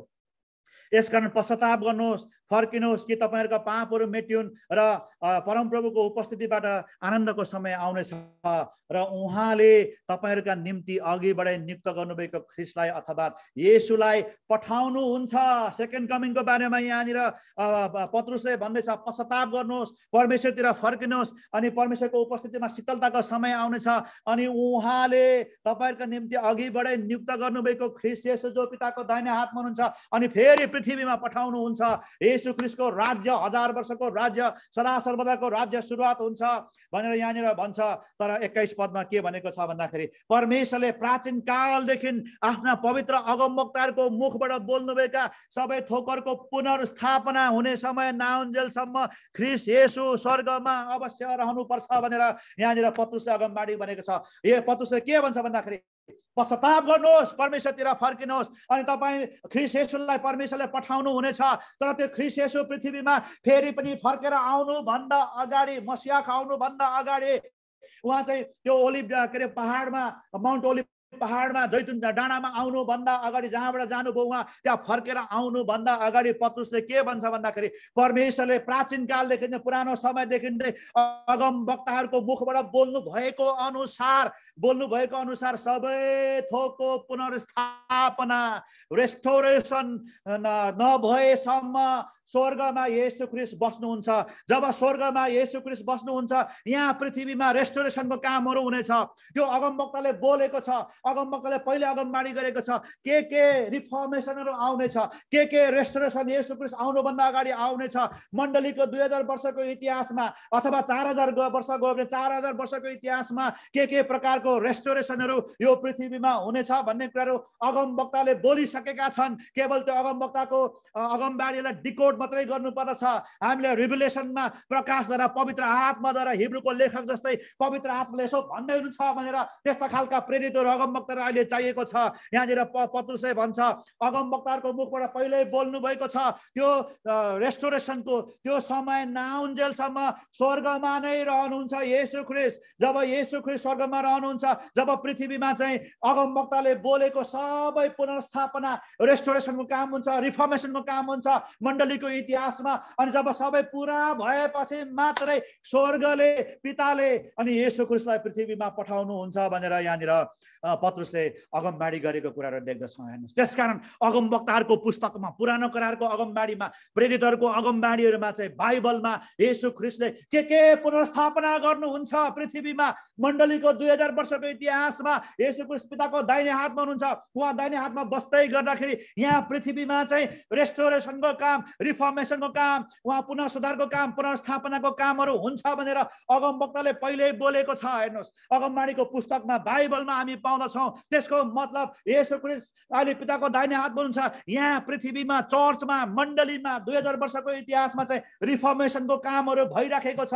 तपाईँ र मैले चाहिँ अगमवक्ताको पुस्तकहरूबाट अथवा बाइबलबाट त्यसलाई चाहिँ निकालेर प्रकट गर्नु पर्यो, रिभेलेसन गर्नु पर्यो, प्रकाश पाउनु पर्यो, डिकोड गर्नु पर्यो। अनि परमेश्वरले चाहिँ सर यो खालको पुनर्स्थापना गर्दै हुनुहुन्छ भनेर तपाईँ र मैले यहाँनिर भन्नुपर्ने हुन्छ, देखाउनु पर्ने हुन्छ। एक्ज्याक्टली अगमवक्ताहरूले प्रेरितहरूले 2000 वर्षको इतिहासमा यही कामहरू गरेको कुराहरू देख्दछौँ। अनि यो कामहरू हरेक विश्वासीले, हरेक लिडर्सहरूले आज तपाईँ र मैले थाहा पाउनुपर्छ कसरी परमेश्वरले रेस्टोरेसनको कामहरू गर्दै हुनुहुन्छ, कसरी येशू ख्रीष्ट पिताको दाहिने हातमा हुनुहुन्छ। अनि यहाँ पृथ्वीमा पवित्र आत्माद्वारा, उहाँको दासहरूद्वारा, प्रेरित अगमवक्ताद्वारा, सन्तहरूद्वारा कसरी यहाँ पृथ्वीमा चाहिँ रेस्टोरेसन गर्नुहुन्छ, त्यो कुराहरू चाहिँ देख्नु पर्यो, त्यो कुराहरू चाहिँ डेकोड गर्नु पर्यो। अनि परमेश्वरले यसरी काम गर्नुहुन्छ। अब आउने दिनमा यो रेस्टोरेसन गर्नुहुन्छ, अब आउने यो दिनमा यो रिफर्मेसन गर्नुहुन्छ भनेर अनि मात्र हामी देख्न सक्दछौँ। हेर्नुहोस्, त्यो खालको मानिसहरू, प्रेरितहरू, अगमवक्ताहरू, प्रभुका दासहरू, सन्तहरू आज पृथ्वीमा चाहिएको छ। हेर्नुहोस्, केही व्यक्तिहरूले, केही प्रभुका दासहरूले जब प्रोफेटिक मुभमेन्ट सुरु भयो, जब पेन्टिकोस्टल मुभमेन्ट भयो, त्यहाँदेखि त्यसपछि क्यारिस्मेटिक मुभमेन्ट आयो, प्रोफेटिक आयो, अपोस्टलिक आयो। यो 100 वर्षको इतिहासमा प्रभुका दासहरूले खडा भएर चाहिँ प्रोफेटिक रूपमा चाहिँ यो प्रकारको रेस्टोरेसनहरू परमेश्वरले 2000 वर्षको इतिहासमा गर्नुभयो भनेर डिकोड गरेको कुराहरू छ। त्यो तपाईँ र मैले अध्ययन गर्नुपर्ने हुन्छ। आज र भोलि हामी यही कुरालाई अध्ययन गर्नेछौँ। अनि त्यस पछाडि चाहिँ अब फेरि परमेश्वरले के गर्दै हुनुहुन्छ त्यो कुरालाई त्यो ठाउँमा टेकेर, त्यो रेभुलेसनमा, त्यो उचाइमा टेकेर मात्र हामी पर परमेश्वरले गर्दै गरेको कामहरू हामी देख्दछौँ। तल गहिराइमा गयो भने हामी देख्दैनौँ। माथि पहाडमा जानुपर्छ, प्रकाशको माथि पहाडमा, रेभुलेसनको त्यो माथि पहाडमा जब हामी पुग्छौँ त्यो ठाउँमा टेकेर चाहिँ हामी हेऱ्यौँ भने पर देख्छौँ परमेश्वरले यो कामहरू गर्दैछ भनेर हामी थाहा पाउँछौँ। किनभने यहाँनिर पत्रुसले भनिसकेको छ, पत्रुसले अगमबाडी गरिसकेको छ, अगमवक्ताले पनि पहिला बोलिसकेको छ, तबसम्म ख्रीष्ट पिताको दाहिने हातमा रहनुहुन्छ जबसम्म यहाँ मण्डलीमा, पृथ्वीमा रेस्टोरेसन हुँदैन, रिफर्मेसनको काम पुरा हुँदैन। भजन सङ्ग्रहमा भनेको छ, त्यहाँनिर के भनेको छ भन्दाखेरि दाउदले चाहिँ जबसम्म शत्रुलाई पाउदान बनाउँदैन पृथ्वीमा तबसम्म तिमी मेरो दाहिने हातपट्टि बस भनेर भजन सङ्ग्रहमा दाउदले भनेको छ। हेर्नुहोस्, सायद मेरो विचारमा भजन सङ्ग्रह 110 हो कि कता हो, मैले एक्ज्याक्टली थाहा पाइनँ। त्यहाँ भजन सङ्ग्रहमा त्यहाँनिर लेखेको छ, जबसम्म शत्रुको पाउदान यहाँ पृथ्वीमा हुँदैन, रेस्ट अथवा अर्को शब्दमा यहाँनिर पत्रुसले भनेको अनुसार पुनर्स्थापनाको समय हुँदैन, तबसम्म पिताको दाहिने हातमा येशू बस्नुहुन्छ। तर यहाँ अनि येशू पिताको दाहिने हातमा बस्दै गर्दाखेरि शत्रु पाउदान हुँदै गर्छ मण्डलीद्वारा। अनि मण्डलीमा रेस्टोरेसनको कामहरू हुन्छ, सुधारको कामहरू हुन्छ, रिफर्मेसनको कामहरू मण्डलीमा हुन्छ। तर त्यो रिफर्मेसनको कामलाई, सुधारको कामलाई, त्यो रेभुलेसनलाई तपाईँ र मैले देख्नु पर्यो, देख्न सक्नु पर्यो, डिकोड गर्नु पर्यो। पत्रुस जस्तो खडा भएर दिस इज द्याट, यो काम चाहिँ यो हो परमेश्वरले गरेको भन्नु पर्यो। थियोलोजिकल किसिमले यो घटना यस्तो भयो, यस्तो भयो, यस्तो भयो होइन, तर आत्मामा प्रकाश पाएर, हिब्रूको लेखक जस्तो पवित्र आत्माको सहायताले प्रकाश पाएर चाहिँ दिस इज द्याट, पत्रुसले भनेको जस्तो, पावलले भनेको जस्तो, यो चाहिँ त्यो हो, हिब्रूको लेखकले भनेको जस्तो यो चाहिँ त्यो हो भनेर भन्न सक्नु पर्यो। रेस्टोरेसनको कामहरू परमेश्वरले गर्दै गर्दाखेरि अनि एक्ज्याक्टली यो कुराहरू आज गर्ने मान्छेहरू मण्डलीमा चाहिएको छ। त्यो कुराहरू गर्नका लागि परमेश्वरले तपाईँ र मलाई यहाँनिर खडा गर्नुभएको छ। एक्ज्याक्टली तपाईँ र मैले गर्नुपर्ने कुराहरू चाहिँ यही हो। हेर्नुहोस्, यहाँनिर यसरी लेखेको छ, रेस्टोरेसन, एपोकाटास्टासिस, अलिकति गाह्रो छ ग्रिक शब्द होइन, restoring, restitution, restoration of all things होइन, फर्मर स्टेट, पुरानो अवस्थामा। अघि मैले भने कतिले रेस्टोरेसन र रिफर्मेसन फरक हो भनेर भन्नुहुन्छ। केही कुराहरू फरक त होला अवश्य पनि, तर अलमोस्ट एउटै हो। Restitution or restoration of all things to its former state भनेको चाहिँ पहिला जस्तो थियो, प्रेरितहरूको जमानामा मण्डली जस्तो पावरफुल थियो, शक्तिशाली थियो, पवित्र थियो, होली थियो, सबै कमिटेड थिए, सबै मर्न तयार थिए। आज चर्च त्यस्तो छैन, भत्केको छ, खुट्टा भाँचिएको छ, के भाँचिएको छ, तर त्यसलाई रिपेयर गरेर फेरि प्रेरितहरूको जमाना जस्तो पहिलाको जस्तै टेबल, पहिला हामीले किन्दाखेरिको जस्तै टेबल बनाउनु पर्यो होइन, त्यसको खुट्टा भाँच्यो होला तर त्यसलाई मर्मत गरेर फेरि त्यसको कुन कुन ठाउँ भाँचेको छ त्यसलाई मर्मत गरेर हामीले किन्दाको जस्तो नयाँ बनाउनलाई चाहिँ रेस्टोरेसन अथवा रिफर्मेसन, डियोर्थोसिस अथवा एपोकाटास टासिस भनेर चाहिँ ग्रिक भाषामा भन्दछ हेर्नुहोस्। पहिलाको अवस्थामा ओरिजिनल स्टेटमा ल्याउनु हो हेर्नुहोस्। आखिर दुईटा शब्द एउटै हो। त्यस कारणले गर्दाखेरि यही काम चाहिँ परमेश्वरले दियोर्थोसिस रेस्टोरेसनको काम आज पृथ्वीमा मण्डलीमा परमेश्वरले गर्दै हुनुहुन्छ। अब हामी एउटा कुरा गर्नेछौँ, त्यस पछाडि हामी अन्त गर्नेछौँ। रेस्टोरेसनको कुरा गर्दाखेरि यहाँनिर तपाईँले एउटा स्त्रीलाई देख्नुहुन्छ, एमी स्याम्पल म्याकपर्सन। कतिले चिन्नुहुन्छ, कतिले चिन्नुहुन्न यो स्त्रीलाई। 1890 जन्मेको थियो, 1944 उनी बितिन्। अनि यो स्त्रीको बारेमा कुरा गर्दाखेरि चाहिँ 4 स्क्वायर चर्च भन्ने तपाईँले सुन्नु भएको होला, पेन्टिकोस्टल चर्च धेरैले सुन्नु भएको छ, 4 स्क्वायर चर्च। अनि 4 स्क्वायर चर्चको फाउन्डर चाहिँ यो स्त्री हो। अनि 1920s तिर जब पवित्र आत्माको बप्तिस्मा स्त्रीले पायो, यो स्त्री साधारण स्त्री हो। तपाईँले युट्युबमा गएर यसको बायोग्राफी तपाईँले हेर्न सक्नुहुन्छ। किताबहरू छ, हिरोज अफ फेथ भन्ने के अरे रबर्ट्स ल्याडनले लेखेका किताबहरू छ, हेर्न सक्नुहुन्छ। शक्तिशाली स्त्री, सिम्पल स्त्री होइन। ऊ चाहिँ एकदमै शक्तिशाली, पावरफुल थियो। उसले एकपल्टमा 5000 10,000 मान्छेको सामने खडा भएर बोल्थ्यो। हेर्नुहोस् यो स्त्री होइन। यो स्त्री चाहिँ त्यो बेलामा अहिले माइक्रोफोन हुन्थ्यो कि हुँदैन मलाई थाहा छैन, तर 5000 10,000 मान्छेहरू चाहिँ भेला हुन्थे होइन। हेर्नुहोस् चार्ल्स स्पर्जनको समयमा, डेल मुडीको समयमा, यो स्त्रीको समयमा हेर्नुहोस्। अनि यहाँनिर चाहिँ यो स्त्रीले चाहिँ कस्तो थियो भन्दाखेरि उनीहरूको मुभमेन्टमा पवित्र आत्माको भरपुरी पाइसके पछाडि होइन, त्यहाँदेखि चाहिँ उसले सेवकै सुरु गर्यो। ठुल्ठुलो टेन्टहरूमा मान्छेहरू थुप्रै आउँथे। अनि त्यहाँदेखि यहाँको मुभमेन्टमा एउटा काम के हुन्थ्यो भन्दाखेरि मान्छेहरू यसरी खडा भएर यसरी हात यसरी खडा गर्दा गर्दै उनीहरू ट्रान्समा जान्थे। 1 दिन 2 दिन 3 दिन होइन, धेरै दिनसम्म यसरी ट्रान्समा जान्थे। कोही मान्छे लडे 3 दिनसम्म ट्रान्समा जान्थ्यो। त्यहाँनिर उनीहरूले भिजनहरू देख्ने कामहरू गर्थ्यो। अनि त्यहाँदेखि यो स्त्री पनि धेरैपल्ट यसरी प्रचार गरेर खडा हात यसरी उठाएर बसिराखेको बेलामा यो एमी स्याम्पल म्याकपर्सन धेरैपल्ट ट्रान्स गयो। ट्रान्स भनेको चाहिँ अचेत भयो। अनि यो बाइबलमा कहाँ छ भनेर भन्नुहुन्छ भने पत्रुस चाहिँ सिमोनको घरमा खाना खाने बेलामा प्रार्थना गर्दै गर्दाखेरि अचेत भयो। उसले भिजन देख्यो। एक्ज्याक्टली त्यो घटना चाहिँ यहाँनिर यिनीहरूको जीवनमा हुन्थ्यो त्यो बेलामा चाहिँ। अनि त्यहाँदेखि ट्रान्समा जान्थ्यो अनि भिजनहरू देख्ने कामहरू एकदमै त्यो समयमा व्यापक गर्थ्यो। धेरै हिलिङहरू, मिराकल्सहरू, धेरै शक्तिशाली कामहरू, पवित्र आत्माको भरपुरीको कामहरू यो स्त्रीको सेवकाईमा हुन्थ्यो। एमी स्याम्पल म्याकपर्सन ऊ चाहिँ 1890 जन्मेर 1944 बित्यो। उसको बाल्यकालहरू, उसको म्यारिज लाइफहरू एकदमै कहाली लाग्दो छ। हेर्नुहोस् एकदमै डर लाग्दो छ, एकदमै गरिबीबाट आएको छ, सङ्कटमा आएको छ। परमेश्वरले त्यस्तै मान्छेलाई बढी चलाउनु हुन्छ कि क्या हो है। अनि यो स्त्रीलाई परमेश्वरले चलाउनु भयो। अनि त्यहाँदेखि यो स्त्री चाहिँ के हो भन्दाखेरि ऊ चाहिँ एउटा अगमवादिनी जस्तो थियो। शक्तिशाली कामहरू उसले गरेको छ। अनि ऊ चाहिँ 4 स्क्वायर चर्च भनेको अहिलेको पेन्टिकोस्टलहरूको मुभमेन्टमा, पेन्टिकोस्टल मुभमेन्ट आएपछि 3-4 चर्चहरू चाहिँ एउटा डिनोमिनेसनको रूपमा अहिले खडा भएको छ। चर्च अफ गड, कालाहरूको जति पनि पेन्टिकोस्टल कारहरूको चर्च अफ गड 4 स्क्वायर भनेको स्त्रीले सुरु गर्यो। अनि अर्को एउटा चर्च छ, मैले बिर्सेँ, लगभग 3-4वटा डिनोमिनेसनहरू चाहिँ पेन्टिकोस्टल मुभमेन्टदेखि गएको छ। त्यसमध्येमा यो 4 स्क्वायर हो, एउटा यो स्त्रीले सुरु गरेको हो यो। हेर्नुहोस् अनि त्यहाँदेखि यो स्त्रीले लन्डनमा जाँदाखेरि यहाँनिर एमी स्याम्पल म्याकपर्सनले चाहिँ लन्डनमा इङ्ल्यान्डमा जाँदाखेरि उसले 5000 मानिसहरूको बिचमा ऊ चाहिँ वास्तवमा चाइना जाँदै थियो। मिसनरीको रूपमा चाइना लन्डनमा भएर चाइना आउँदै थियो। मिसनरीको रूपमा आउँदै गर्दाखेरि चाहिँ लन्डनमा हुँदाखेरि चाहिँ उसले एउटा ठुलो के अरे रोयल अल्बर्ट हल भन्ने ठाउँमा 5000 मान्छे बस्छ। त्यहाँनिर 5000 मान्छेको बिचमा उसले प्रचार चाहिँ गर्दै गर्दाखेरि चाहिँ उसले चाहिँ she began to prophesy and see vision भनेको चाहिँ ऊ प्रचार गर्दैछ अनि त्यहाँदेखि उसले दर्शन देख्दैछ अनि खडा भएर त्यो एकदमै यो स्त्रीको सेवकाईमा एकदमै कमन हुन्थ्यो, त्यो भइरहेको थियो। अनि ऊ प्रचार गर्दैछ, उसले भिजन देख्दैछ। अनि भिजनमा चाहिँ यहाँ तपाईँले देख्नुहुन्छ, यहाँनिर गोलो सुई जस्तो देख्नुहुन्छ, घडी जस्तो देख्नुहुन्छ। अनि उसले यो भिजन देख्दैछ अनि भिजन देखिराखेको छ उसले चाहिँ। अनि घडी चाहिँ प्राय यता दाहिनेतिर यसरी घुम्छ हाम्रो घडी, तर उसले चाहिँ देब्रेतिरबाट यस्तो घुम्दै गरेको देख्यो उसले चाहिँ। अनि घडीको सुई चाहिँ यहाँनिर पुग्दै गरेको उसले देख्छ।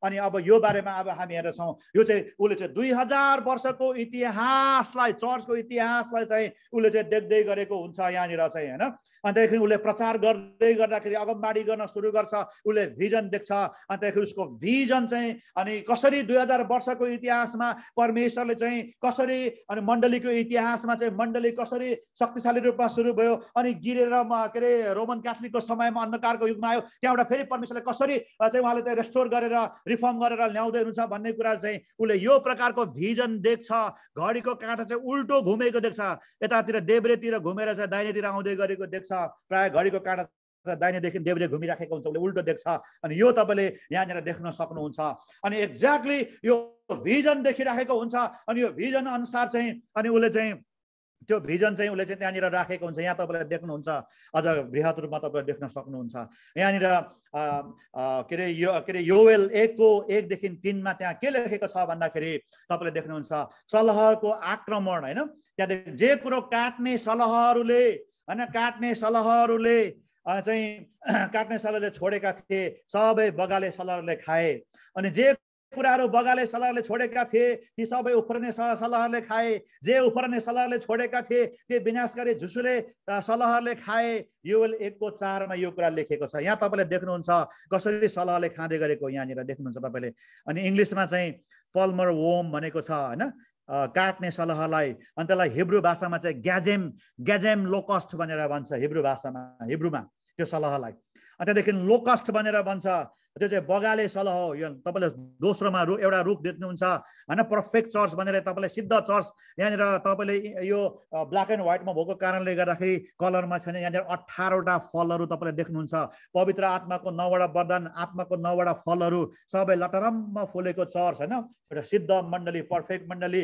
प्रेरितहरूको जमानाको सिद्ध मण्डली त्यहाँदेखि अलिकति पछाडी तपाईले पल्मेर वोम भनेर देख्नुहुन्छ अनि अथवा हिब्रू भाषामा ग्याजेम लोकस नेपाली भाषामा चाहिँ काट्ने सलह भनेर देख्नुहुन्छ अनि त्यो काट्ने सलहले चाहिँ के गर्छ भन्दाखेरि त्यो 18 वटा आत्माको वरदान र आत्माको फलहरू सबै खाइदिन्छ त्यो सलहले चाहिँ अनि तपाईले लोकस देख्नुहुन्छ अनि लोकसले चाहिँ यहाँनिर बगाले सलह अनि त्यसलाई चाहिँ हिब्रू भाषामा चाहिँ आर्बे लोकस्ट भनेर भन्दो रहेछ त्यसले चाहिँ त्यहाँनिर हरियो यो पातहरू सबै खान सुरु गर्छ हैन हरियो पातहरू खान सुरु गर्छ अनि त्यहाँदेखि त्यस पछाडि तपाईँले देख्नुहुन्छ कङ्किर वोम भनेर देख्नुहुन्छ कङ्किर वोमलाई चाहिँ अर्को हिब्रू भाषामा चाहिँ यालेक लोकस भन्दो रहेछ अनि त्यसलाई चाहिँ नेपाली भाषामा उफ्रने सलहहरू भनेर भन्छ अनि त्यहाँदेखि तपाईँले देख्नुहुन्छ तल तपाईँले हाँगाहरू मात्र सबै खाइसकेको देख्नुहुन्छ सबैहरू देख्नुहुन्छ क्याटरपिलर भनेको कतिले बुझ्नुहुन्छ झुसुल किरा तपाईँले बुझ्नुहुन्छ हैन क्याटरपिलर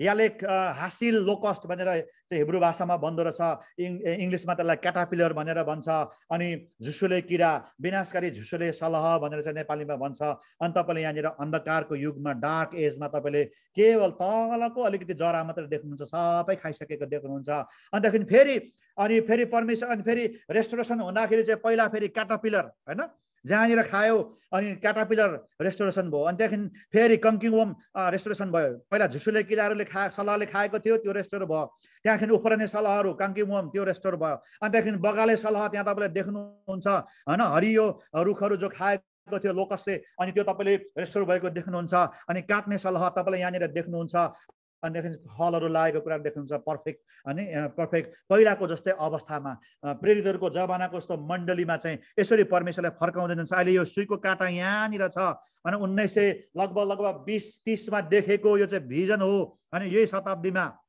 100 वर्ष हुन लाग्यो यो भिजन देखेको अनि यहाँनिर घडीको सुई पुगेर चाहिँ पल्मिन वोम भनेको चाहिँ काट्ने सलहदेखि यतातिर पर्फेक्ट चर्चतिर जाँदै गरेको उसले भिजनमा देख्छ अनि त्यहाँदेखि यो भिजनको चाहिँ प्रोफेटिक वर्ड चाहिँ योवेल 1:1-3 अनि त्यहाँदेखि अर्को पनि यहाँनिर हामी देख्दछौँ कसरी परमेश्वरले रेस्टोरेसन गर्नुहुन्छ भन्ने कुरा योवेलको अगमबाडीमा तपाईँ र मैले देख्दछौँ 2 हे अग्रज हो यो कुराहरू सुन हे देशका बासिन्दा हो ध्यानसित सुन के तिमीहरूका दिनमा अथवा तिमीहरूका पिता पुर्खाको दिनमा यस्तै कहिले भएको थियो तिमीहरूका छोराछोरीलाई यो कुरा बताऊ र तिमीहरूका छोराछोरीले तिमीहरूका छोराछोरीलाई यो बताउन् र उनीहरूका छोराछोरीले आगामी पुस्तालाई बताउन् जे कुरो सलहको बथानहरूले खाएको छ यो अलिकति नेपाली बाइबलमा अर्कोमा हो जे कुरो काट्ने सलहले छोडेका थिए ती बगाले सलहले खाए यहाँनिर के भन्छ भन्दाखेरि योवेलको अगमबाडी अनुसार चाहिँ के भन्छ भन्दाखेरि त्यहाँ यस्तो भनेको छ, तिमीहरूको छोराछोरीले उनीहरूको छोराछोरीलाई बताउन्, उनीहरूको छोराछोरीले उनीहरूको छोराछोरीलाई बताउन्, उनीहरूको छोराछोरीले अर्को सन्तानलाई बताउन् भनेर चाहिँ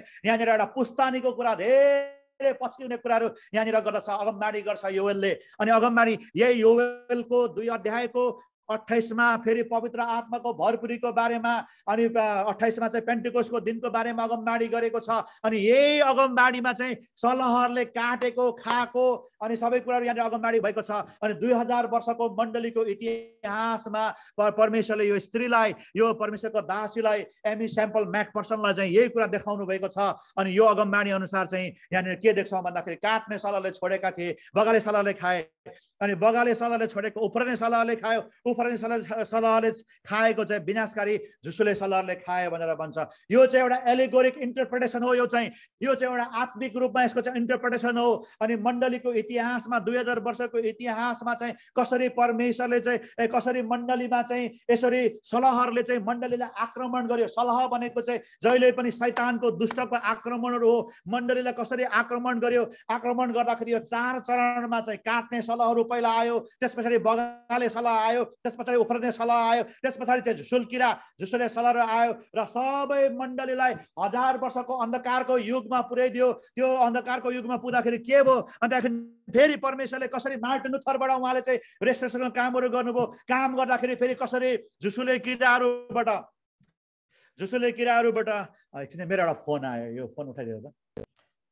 झुसुले किराहरूबाट अनि सुरु गर्नुभयो, झुसुले सलहहरू, अनि झुसुले सलहबाट चाहिँ फेरि उफ्रने सलह, अनि उफ्रने सलह पछाडि चाहिँ बगाले सलह, काट्ने सलह हुँदै यसरी परमेश्वरले रेस्टोर गर्नुभएको छ 500 वर्षको इतिहासमा।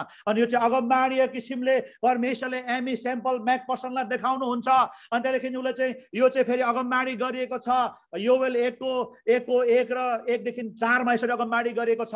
अनि त्यस पछाडि यसलाई कसरी परमेश्वरले मण्डलीलाई रेस्टोरेसन गर्नुहुन्छ, पुनर्स्थापना गर्नुहुन्छ, त्यो कुरा पनि अगमबाणी गरेको छ। यहाँनिर लेखेको छ योवेल 2:23 देखि 25 मा लेखेको छ, हे सियोनका मानिसौ खुसी हो, परमप्रभु तिमीहरूका परमेश्वर रमाड गर, किनकि उहाँले तिमीहरूलाई शरदको वर्षा धार्मिकतामा दिनुभएको छ। उहाँले तिमीलाई प्रशस्त झरी ल्याइदिनुहुन्छ। शरद र बसन्त दुवै झरी पहिले झै पठाउनु छ। यो ध्यान दिएर सुन्नु होला, शरद र बसन्त दुईटै झरी पहिला झै पठाउनु हुन्छ। शरद र बसन्त पहिलो र अन्तिम झरी। अनि फसल काट्ने बेलामा, पहिला रोप्ने बेलामा परमेश्वरले झरी पठाउनु हुन्छ। अनि त्यस पछाडि फेरि पछि फसल पाक्ने बेलामा झरी पठाउनुहुन्छ। अनि दुईटा फसलको बारेमा पहिलो झरी र अन्तिम झरीको बारेमा चाहिँ हामीले अगमबाणी गरेको देख्दछौँ। पछि याकुबले पनि यही कुराहरू भन्छ, पहिला झरी बर्साउनुहुन्छ, पेन्टिकोस्टको दिनमा पहिलो झरी आयो। अनि त्यहाँदेखि फेरि अब येशू ख्रीष्ट आउनुभन्दा अगाडि अन्तिम झरी आउने छ भनेर भनेको छ। कतिले पेन्टिकोस्टल रिफर्मेसन रिभाइभललाई अन्तिम झरी त्यस पछाडि आयो भनेर भन्छ, त्यो अझै आउन बाँकी छ। हेर्नुहोस् यहाँनिर इङ्ग्लिसमा लेखेको छ, the early and the latter rain as formal भनेर भनेको छ। अगमबाणी भएको छ। पेन्टिकोस्टको दिनमा आएको चाहिँ अर्ली रेन हो, शरद ऋतुको त्यो चाहिँ झरी हो। अनि परमेश्वरले सायद हुन सक्छ पेन्टिकोस्ट रिभाइभलबाट, रिफर्मेसनबाट, पेन्टिकोस्टलहरूबाट 1906 देखि चाहिँ पवित्र आत्माको वर्षा गरेर मण्डलीलाई उहाँले अन्तिम वर्ष वसन्त ऋतुको झरी, अन्तिम झरी वर्षाएको हुन सक्छ। त्योभन्दा पर पनि अर्को झरी आउन सक्दछ। हेर्नुहोस् यसरी अगमबाणी भएको छ। योवेलले अगमबाणी गरेको कुराहरू हामी देख्दछौँ। अर्ली रेन पेन्टिकोस्टल कोस्टको समयमा मण्डलीमा आयो, मण्डली सुरुवात भयो। अब येशू ख्रीष्ट आउनुभन्दा अगाडि चाहिँ वसन्त ऋतुको झरी अहिले पृथ्वीमा आउँदैछ। अनि यो 20 मा चाहिँ रेस्टोरेसनको काम, रिफर्मेसनको काम परमेश्वरले मण्डलीमा गर्नुहुन्छ। 24 पदमा लेखेको छ, तब खलाहरू अन्नले भरिनेछन्, घैलाहरू नयाँ दाख मधु र तेलले भरेर पोखिनेछन्। यसरी यहाँनिर ब्लेसिङको बारेमा कुरा गरेको हामी देख्दछौँ। अनि त्यहाँदेखि 24:25 मा यस्तो लेखेको छ, म परमप्रभुले मेरो शक्तिशाली सेना तिमीहरूको विरुद्धमा उठाएको थिएँ। ती काट्ने सलहहरू, फेरि यहाँनिर हेर्नुहोस्, ती काट्ने सलहहरू, ती बगाले सलहहरू, ती उफ्रने सलहहरू, अनि त्यहाँदेखि तिम्रा सबै अन्नहरू खाइदे, तर म परमप्रभु ती सबै नोक्सान भएको फेरि भरपुर गरिदिनेछु, तिमीहरू फेरि भरिभर हुनेछौ भनेर भनेको छ। होइन, यहाँ 25 मा लेख्छ, I will make of the years that the Arbe locust consume your crops, the Yalek locust, the Hasil locust, and the Gazem locust, my great army that I sent against you. I will rest up, I will make up for the years, I will restore. English Bible man लेखेको कुरा देख्दछौँ। जे त्यो बगाले सल्लले खायो हैन, जे त्यो काट्ने सलाहले खाएको थियो, बगाले सलाहले खाएको थियो, उप्रने सलाहले झुसुले सलाहले खाएको थियो, म फेरि पनि तिमीहरूकोमा पहिलो बर्सात वसन्त ऋतुको के अरे शरद ऋतु र वसन्त ऋतुको बर्सात पठाएर म फेरि तिमीलाई आशिष दिँदैछु, फेरि जे झुसुल जो सलाहले खाएको छ त्यो वर्षहरू म फर्काउने छु भनेर चाहिँ अगमबाडी गरिएको छ। अनि यहाँ तपाईँले देख्नुहुन्छ एक्ज्याक्टली यहाँनिर कसरी यहाँनिर काट्ने सलाहले पहिलो खायो, त्यहाँदेखि त्यस पछाडि चाहिँ लोकस्टले होइन बगाले सलाहले खाएको छ, कङ्किम वर्मले खाएको छ, अनि त्यहाँदेखि चाहिँ उफ्रने सलाहले खाएको देख्दछौँ, क्याटापिलरले खाएको देख्दछौँ, अनि त्यहाँदेखि अन्तिममा चाहिँ विनाशकारी झुसुले सलाहले खाएको देख्छौँ। अनि फेरि अन्धकारको युग 1000 वर्षको युग पछाडि परमेश्वरले मण्डलीलाई फेरि पनि यसरी नै उहाँले चाहिँ पुनर्स्थापना गरिदिन्छ, रेस्टोर गरिदिनुहुन्छ। यो कुराहरू यहाँनिर अगमबाडी भएको हामी तपाईँ र मैले देख्दछौँ। हेर्नुहोस् यहाँनिर तपाईँले एउटा देख्नुहुन्छ यो योएलको अगमबाडीले यसरी उनीहरूले डिस्ट्रिब्युसन गरेको देख्दछ। यहाँ तपाईँले देख्नुहुन्छ गाजाम यो लोकस्ट यहाँनिर तपाईँले देख्नुभयो यो सलाह तपाईँले देख्नुहुन्छ, यो सलाह चाहिँ के भन्छ काट्ने सलाह। अनि त्यहाँदेखि आरबेलिम भनेर भनेको छ, आरबेलिम भनेको चाहिँ कुन सलाह भन्दाखेरि बगाले सलाह। अनि त्यहाँदेखि तपाईँले येलेक भनेर देख्नुहुन्छ, येलेक भनेको चाहिँ कुन चाहिँ सलाह भन्दाखेरि उफ्रने सलाह। अनि त्यहाँदेखि तपाईँले च्यासिल भन्ने देख्नुहुन्छ, त्यो चाहिँ कुन हो भन्दाखेरि झुसुल किराको सल्लाह। हेर्नुहोस् अनि यो चारवटा सल्लाहहरूको चाहिँ यहाँनिर हिब्रूमा इजरायलीहरूले यहुदी भाषामा उनीहरूलाई यो भन्छ। यहाँ तपाईँले सल्लाहको आकार तपाईँले देख्नुहुन्छ, यो सल्लाहले टोटली मण्डलीलाई डिस्ट्रोय गरेको अन्धकारको युगमा पुर्याएको हामी देख्दछौँ। अनि त्यो चाहिँ एउटा इतिहासको कालखण्डमा दानियलले पनि अगमबाडी गरेको छ। दानियल 2:7 राज्यहरू कसरी होइन बेबिलोनको राज्य, मेडो पर्सियाको राज्य, ग्रिसको राज्य, रोमको राज्य, त्यस पछाडि परमेश्वरको राज्य आउँछ भनेर अगमबाडी गरेको छ दानियल 7 अनि अन्तिम दिनको अगमबाडीहरू गरेको छ। अनि दुईटै अगमबाडीहरूको यहाँनिर गरेको कुरा देख्दछौँ। योवेलको अगमबाडीले यसरी क्लासिफिकेसन गरेको कुरा हामी देख्दछौँ। अनि एक्ज्याक्टली एमी स्याम्पल म्याकपर्सन भन्ने यो स्त्रीले अगमबाडीले यो तपाईँले जब उसले चाहिँ लन्डनको के अरे रोयल हल अल्बर्टमा चाहिँ उसले त्यहाँनिर परमेश्वरको आत्मा आउँछ, अगमबाडी उसले गर्छ, उसले भिजन देख्छ, अनि यो घडी उसले देख्छ, अनि यो कुराहरू झुसुल किराहरूले खाइराखेको कुराहरू उसले देख्छ, अनि रेस्टोरेसन गरेको कुरा देख्छ, अनि उसले भिजन देखिराखेको हुन्छ, उसले अगमबाडी गरिराखेको हुन्छ, भिजन देखिराखेको हुन्छ, त्यो अगमबाडी गरिराखेको हुन्छ। यो 1920 देखि 40 भित्रको कुरा हो यो, किनभने ऊ 44मा बितिसकेको हुन्छ। चाइनाको मिसनमा जाने समयमा चाहिँ उसले अगमबाडी देखेको कुराहरू हामी देख्दछौँ। अब यसलाई अलिकति हामी यो चारवटा कसरी लस्ट भयो, कसरी यो सल्लाहले खायो, यो कुराहरू तपाईँ र मैले हेरेर हामी अन्त गर्नेछौँ। पाल्मेर वोम अथवा ग्याजेम लोकस अथवा काट्ने सल्लाहले पर्फेक्ट चर्चमा यहाँनिर के थियो भन्दाखेरि 18वटा फलहरू यो रुखमा थियो, झम्म हरियो थियो, फलले भरिएको रुख थियो। अनि सुरुको मण्डली शक्तिमा, पवित्र आत्माको शक्तिमा, फलहरूमा अनि जागृतिमा उनीहरू हरेक विश्वासी जागृति थिए। अनि आफ्नो सबै कुराहरू बेचेर प्रेरितहरूको पाउमा ल्याए, उनीहरूको आफ्नो भन्ने कुराहरू थिएनन्। उनीहरूले परमेश्वरको राज्यको बाटो मात्रै हेर्थे, सुसमाचार प्रचार गरे, मरेकाले बाउरी उठाए होइन। उनीहरूको बिचमा एकदमै ईश्वरीय प्रेम थियो, प्रेरितहरूको शिक्षामा, संगतिमा, रोटी भचाइमा थिए। उनीहरूले परमेश्वरको राज्य मात्रै प्रचार गर्दथे, अनि उनीहरू येशूको लागि मर्न तयार थिए। अनि पवित्र आत्माको शक्तिशाली कामहरू भएको छ। यो 18वटै फलहरू, पवित्र आत्माको 9वटा वरदानहरू शक्तिशाली रूपमा चलेको छ, 9वटा फलहरू फलिराखेको छ, हरियो छ, जागृति छ। सुरुका प्रेरितहरूको जमानामा झन्डै 100 AD सम्म त्यो भएको हामी देख्दछौँ। अन्तिममा यूहन्ना, येशूको चेला यूहन्ना बित्दासम्म यो खालको मण्डली छ। येशूको चेला यूहन्ना बित्नुभन्दा अलिकति अगाडिदेखि नै झुटा शिक्षा आउन सुरु गर्छ। तपाईँले प्रेरित 15 अध्यायमा हेर्नुभयो भने त्यहाँनिर केही विश्वासीहरू थिए यरुसलेममा, उनीहरू चाहिँ व्यवस्थाका एकदमै पण्डितहरू थिए। उनीहरूले चाहिँ मुक्ति पाउनका लागि खतना गरिनुपर्छ भनेर एन्टियोकमा सिकाए। अनि त्यहाँदेखि प्रेरितहरू सबै बसेर पहिलो काउन्सिल त्यहाँनिर बस्यो। मण्डलीको इतिहासमा प्रेरित 15 अध्यायमा पहिलो काउन्सिल बस्यो। अनि पहिलो काउन्सिल बस्दाखेरि प्रेरितहरूले ठहराए, त्यहाँ के ठहराए भन्दाखेरि तिमीहरूले चाहिँ खतना गर्नु पर्दैन भनेर ठहराए। तर त्यो बेलामा नै केही यहुदीहरू, केही येशूलाई मसीहा मान्ने यहुदीहरूले अनि प्रेरितहरूसँग चाहिँ उनीहरू चाहिँ छुट्टिए, धेरै थोरै छुट्टिए, जसलाई चाहिँ इबोनाइट्स भनेर भन्छ। उनीहरूले के सिकाए भन्दाखेरि मुक्ति पाउनका लागि मूसाको खतना गर्नै पर्छ, व्यवस्था मान्नै पर्छ, अनि येशूलाई पनि मान्नुपर्छ भनेर सिकाए। त्यो ग्रुपलाई एबोनाइट्स ग्रुप भनेर भन्छ। लगभग 100 AD सम्म एबोनाइट्स भन्ने ग्रुपहरू थियो। त्यस पछाडि तिनीहरू लोभ भएर गए। हेर्नुहोस्, अनि त्यहाँदेखि त्यस पछाडि नस्टिक भनेर आए, डोसिटिस भन्ने झुटा शिक्षाहरू आए। नस्टिकहरू भने चाहिँ ज्ञान पाऊँ अनि स्वर्ग जाउँ अथवा अनि के अरे हामी मुक्ति पाऊँ भन्नेहरू भए। डोसिटिस भन्नेहरू चाहिँ येशू ख्रीष्ट चाहिँ शरीरमा नआएकाहरू भन्ने, कोही चाहिँ अनि आत्मामा मात्रै हो भन्ने, कोही चाहिँ होइन उहाँ त मान्छे नै हो भन्ने खालका झुटा शिक्षाहरू चाहिँ यूहन्नाको समयसम्ममा आइसकेका थिए। हेर्नुहोस्, अनि त्यहाँदेखि बिस्तारै बिस्तारै बिस्तारै त्यहाँनिर तपाईँ र मैले एफेससको मण्डलीमा देख्दछौँ। एफेससको मण्डलीलाई प्रभुले प्रकाश यूहन्नालाई दिएर के भनेको छ भन्दाखेरि, तिमीले पहिलो प्रेमलाई त्यागेका छौ, पश्चाताप गर, तिमी कहाँबाट खस्यौ, पश्चाताप गरेनौ भने तिमीबाट म सामदान हटाइदिनेछु भनेर भनेको छ। सामदान भनेको चाहिँ पवित्र आत्माका कामहरू, दान वरदानहरू म हटाइदिन्छु भनेर भनेको। हेर्नुहोस्, अनि यसरी पहिलादेखि नै परमेश्वरले वार्निङहरू दिनुभएको कुराहरू हामी देख्दछौँ। त्यसको मतलब झन्डै प्रेरितहरू हुँदै नै झन्डै त्यो बेलामा चाहिँ यो सल्लाहले काट्ने सल्लाहहरू चाहिँ मण्डलीमा पस्न सुरु गरिसकेको थियो। झुटा शिक्षकहरूद्वारा विभिन्न कुराहरूदेखि पहिलो प्रेम हराउँदै गएको थियो उनीहरूको बिचमा। मण्डली बढ्दै गयो, मान्छेहरू धेरै हुँदै गए, प्रेम हराउँदै गयो। अनि प्रेम हराउने बित्तिकै चाहिँ अनि जब मण्डलीमा पहिलो प्रेम हराउँछ, येशूसँगको पहिलो प्रेम हराउँछ, पहिलाको जस्तो जागृति हुँदैन, त्यहाँनिर परमेश्वरको पवित्र आत्माको दान वरदानहरू हुँदैन, शक्तिशाली कामहरू हुँदैन। परमेश्वरको शक्तिशाली काम हुनको लागि त शक्तिशाली विश्वास चाहिन्छ, पहिलो प्रेम चाहिन्छ, जागृति चाहिन्छ, प्रार्थनाहरू चाहिन्छ।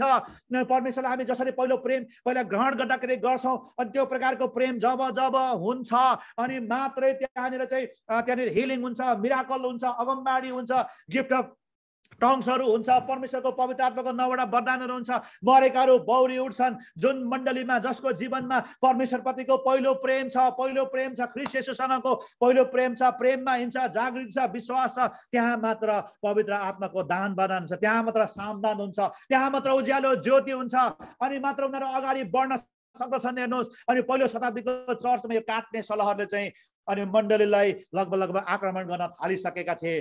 त्यतिखेर अनि पहिलो शताब्दीको जब प्रेरितहरू सिद्धे, अनि त्यहाँदेखि दोस्रो शताब्दीका मान्छेले प्रेरित भन्न उनीहरूले सकेनन्, उनीहरूले आफूलाई बिशप भन्न थाले, बिशपहरू सुरु भइसकेको थियो। अनि त्यहाँदेखि चाहिँ मण्डलीमा आउन थाल्यो। अनि प्रेरितहरूको जमानामा चाहिँ एउटा प्रेरितले मात्रै मण्डली लिड गरेन थियो, एउटा पास्टरले मण्डली लिड गरेन थियो। उनीहरूकोमा पास्टर भन्ने नै थिएन त्यतिखेर। उनीहरूलाई पास्टर भन्ने त लगभग यो त 500 वर्ष मात्रै हुँदैछ। गोठालो भन्थे उनीहरूले, पोइमोन भनेर एउटा वरदानको रूपमा थियो। एल्डर्सहरू थियो, 12 जना प्रेरितहरू यरुशलेमको मण्डलीका एल्डर्सहरू थिए। उनीहरू एल्डर्स भएर चाहिँ उनीहरूले प्रशासन चलाउँथे, हेर्ने काम गर्थे, रेखदेख गर्ने कामहरू गर्थे। उनीहरूले डिकनहरू नियुक्त गरे, पछि गएर 70 एल्डर्सहरू नियुक्त गरे उनीहरूले। अनि उनीहरूको वरदान चाहिँ प्रेरितहरू थियो, अगमवक्ताहरूको वरदान थियो। तर यरुशलेम मण्डलीका उनीहरू चाहिँ एल्डर थियो। त्यो बेलामा पास्टर भन्ने शब्दै थिएन, थाहा नै थिएन।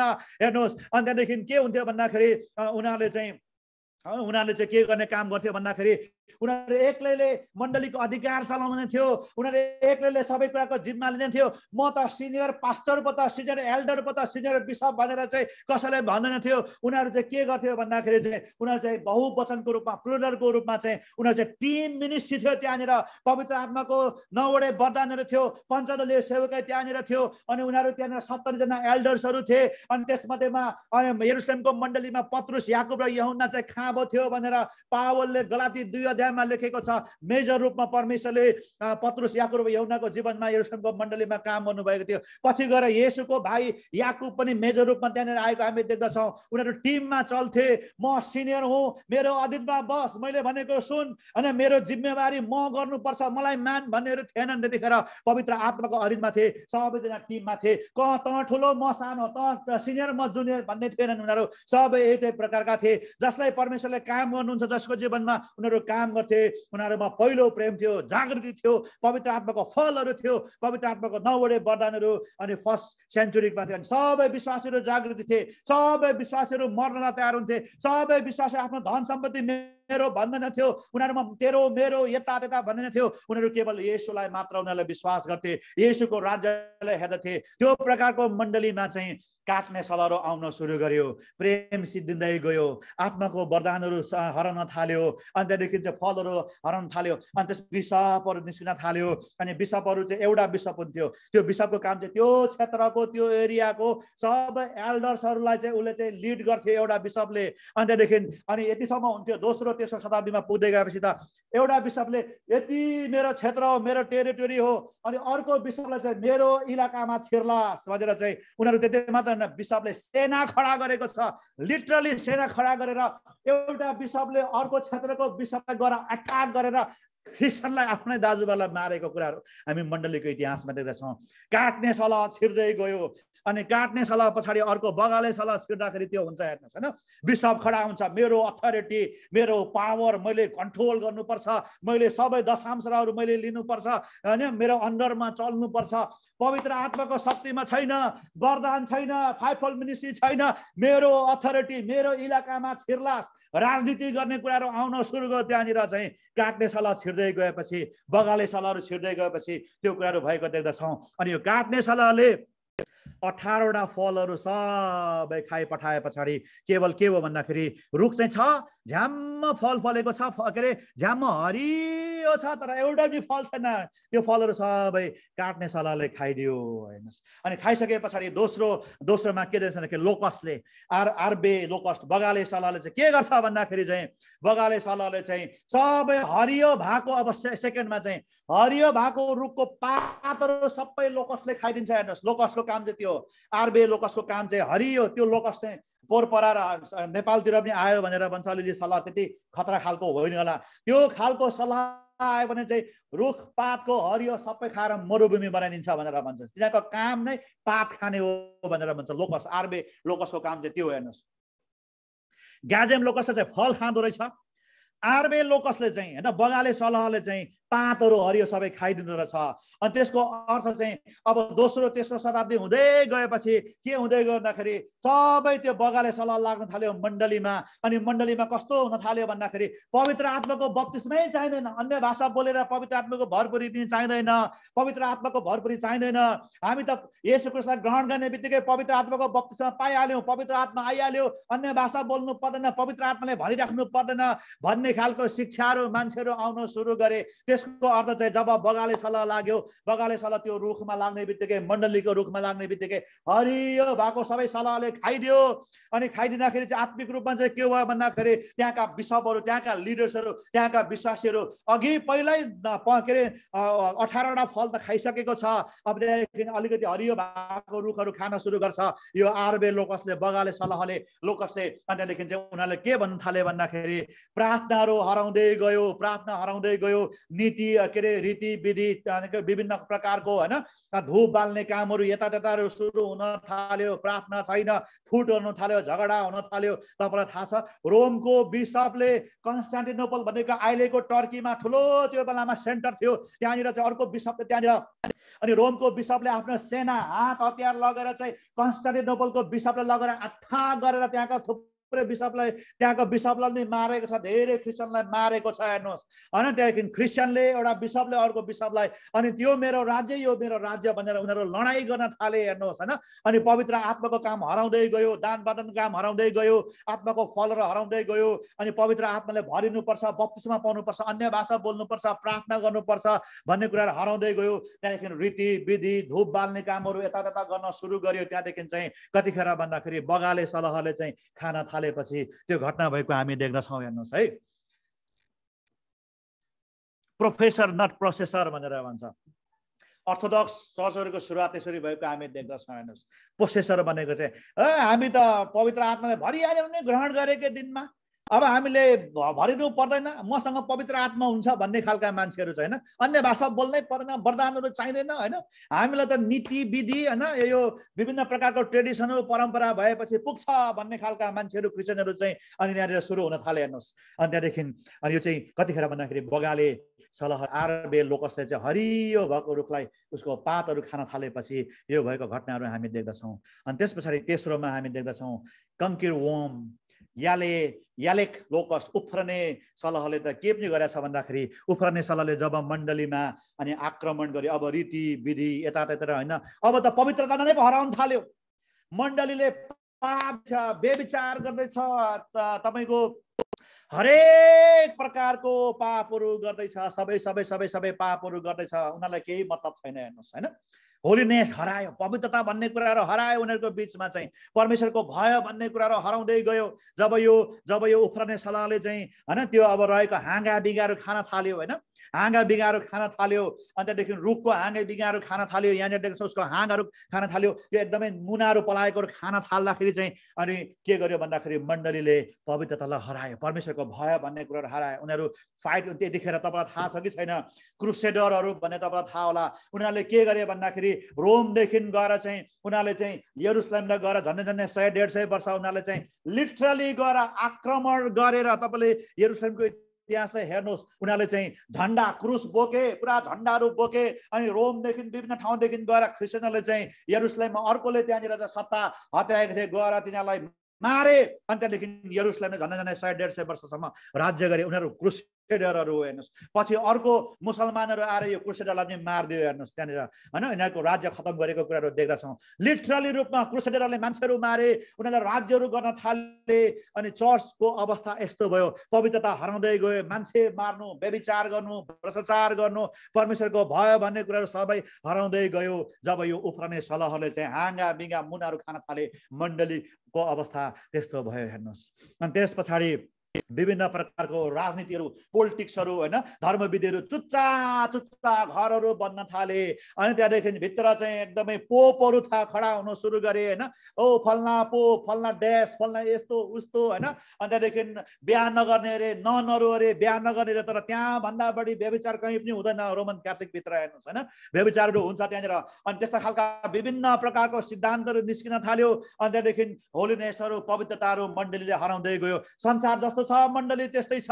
अनि यो चाहिँ कतिखेर त्यस्तो हुन्छ भन्दाखेरि उफ्रने सलह चाहिँ मण्डलीमा अथवा तपाईँ मेरो जीवनमा जब लाग्छ त्यहाँदेखि त्यो कामहरू हुन्छ हेर्नुहोस्। अनि त्यहाँदेखि चौथो नम्बरमा चाहिँ क्याटापिलर भनेको कतिले बुझ्नुहुन्छ, झुसुल्किरा हैन, झुसुल्किरा भनेको चाहिँ तपाईँले देख्नुहुन्छ नयाँ जन्म भनेर तपाईँले कतिवटा ट्र्याक्स पाउनु भएको छ हैन, त्यहाँ चाहिँ झुसुल्किराबाट चाहिँ पुतली बन्दै गरेको हामी देख्छौँ हैन। अनि क्याटापिलर भनेको चाहिँ एउटा सलह हो, अनि यसलाई चाहिँ हासिल लोकस्ट भनेर हिब्रू भाषामा भन्छ। अनि त्यो चाहिँ जब अलिकति अब यो उफ्रने सलहले मुनाहरू हाँगाहरू खाएको थियो, अनि त्यहाँदेखि यो क्याटापिलर त के गरिदिन्छ भन्दाखेरि चाहिँ टोटली के गरिदिन्छ भन्दाखेरि हाँगा बिगा सबै खाइदिन्छ हेर्नुहोस्। यसले चाहिँ टोटली यहाँ चाहिँ तपाईँले डार्क एज, अन्धकारको युगमा तपाईँले देख्नुहुन्छ नम्बर 6 मा, यहाँ तपाईँले केवल अलिकति तपाईँले मुनिको जराभन्दा अर्को केही पनि देख्नु, सबै खतम गरिदियो क्याटापिलरले हैन। झुसुल्किराले के गरिदियो भन्दाखेरि सबै खाइदियो।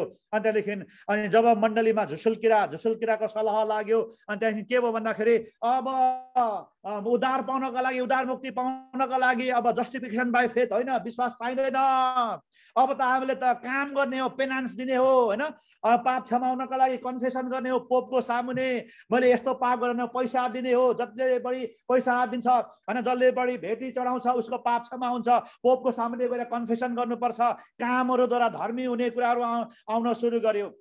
मण्डलीले चाहिँ जस्टिफिकेसन अफ फेथ हैन, अनि त्यहाँदेखि एटोनमेन्टको कुराहरू, येशू ख्रीष्टको रगतमा चाहिँ पाप क्षमा हुन्छ भन्ने कुराहरू हराउँदै गयो। टोटली अन्धकार हुँदै गएको कुराहरू हामी देख्दछौँ। अनि त्यहाँदेखि अनि वर्क्स नट फेथ हैन, कामद्वारा चाहिँ मुक्ति पाउने कुराहरू गर्न थाले रोमन क्याथोलिकले हैन। अनि त्यहाँदेखि चाहिँ रोमन क्याथोलिकको डार्क एजको समय त्यहाँबाट सुरु भयो। अनि त्यहाँदेखि उनीहरू चाहिँ पेनान्सहरूद्वारा, अनि त्यहाँदेखि चाहिँ उनीहरू चाहिँ आफूलाई कष्ट दिएर गोबरमा राखेर हैन, अनि त्यहाँदेखि त्यो के अरे हिन्दूहरू जस्तो चाहिँ त्यो आगो बालेर त्यसमाथि हिँडेर पाप काट्ने कुराहरू गर्न थाल्यो, पैसा दिएर, पेनान्सहरू दिएर चाहिँ विभिन्न कुरादेखि चाहिँ पाप क्षमा हुने, टर्चर गरेर चाहिँ पाप क्षमा हुन्छ भनेर चाहिँ उनीहरूले कामहरूद्वारा, येशूमाथिको विश्वासद्वारा होइन, कामहरूद्वारा चाहिँ उनीहरूले चाहिँ मुक्ति पाइन्छ भनेर चाहिँ यसरी गर्न थाल्यो। त्यहाँबाट अन्धकारको युगहरू अनि डार्क एजहरू सुरु भएको कुरा देख्छौँ। लगभग 400-500 एडीदेखि लिएर 1400-1500 एडीसम्म 1000 वर्षसम्म चाहिँ टोटली मण्डली अन्धकारमा गयो।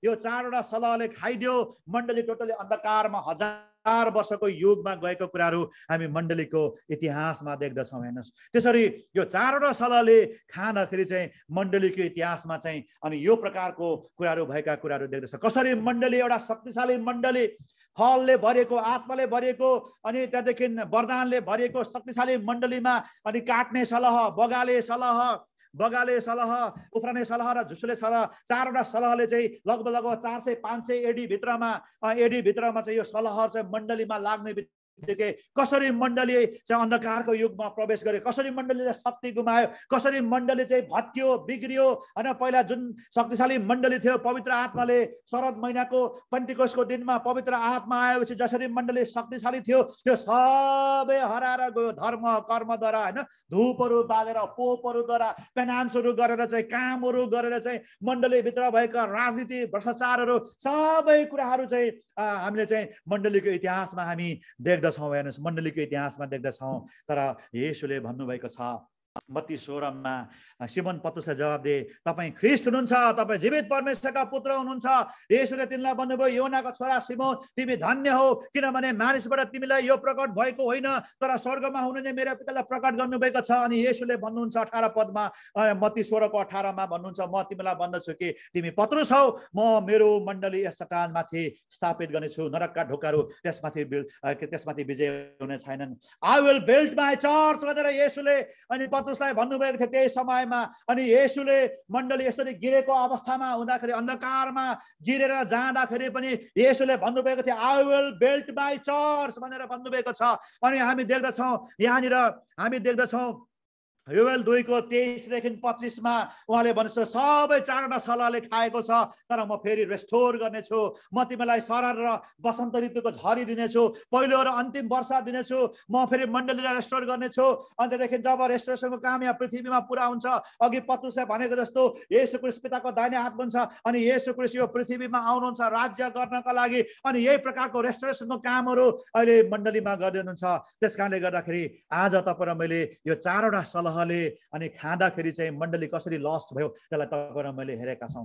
तपाईँ र मैले इतिहासमा हेऱ्यो भने दोस्रो शताब्दीमा, तेस्रो शताब्दीमा, चौथो शताब्दीमा, 5औं शताब्दीमा, 6औं शताब्दीमा के भएको छ। 6औं शताब्दीदेखि उता त मुसलमानहरू आएको कुराहरू हामी देख्दछौँ होइन, विभिन्न प्रकारको समूहहरू आएको कुराहरू हामी देख्दछौँ। त्यो बेलासम्ममा मण्डली टोटली गिरिसकेको थियो, अन्धकारको युग सुरु भइसकेको थियो, मुसलमानहरू सुरु भए, अरू विभिन्न धर्महरू त्यो बेलामा सुरु भएको छ। जब मण्डली लस्ट हुँदाखेरि, अन्धकारको युगमा प्रवेश गर्दाखेरि, तर मण्डली कसरी अन्धकारको युगमा प्रवेश गर्यो, कसरी मण्डली चाहिँ शक्तिशाली मण्डली चाहिँ गिर्दै गयो, पवित्र आत्माले छोड्दै गयो। पवित्र आत्माको काम होइन, प्रकाशको काम होइन, वचनको कुराहरू होइन, जागृतिका कुराहरू होइन, दान वरदानको कुरा होइन, पवित्रताका कुराहरू होइन।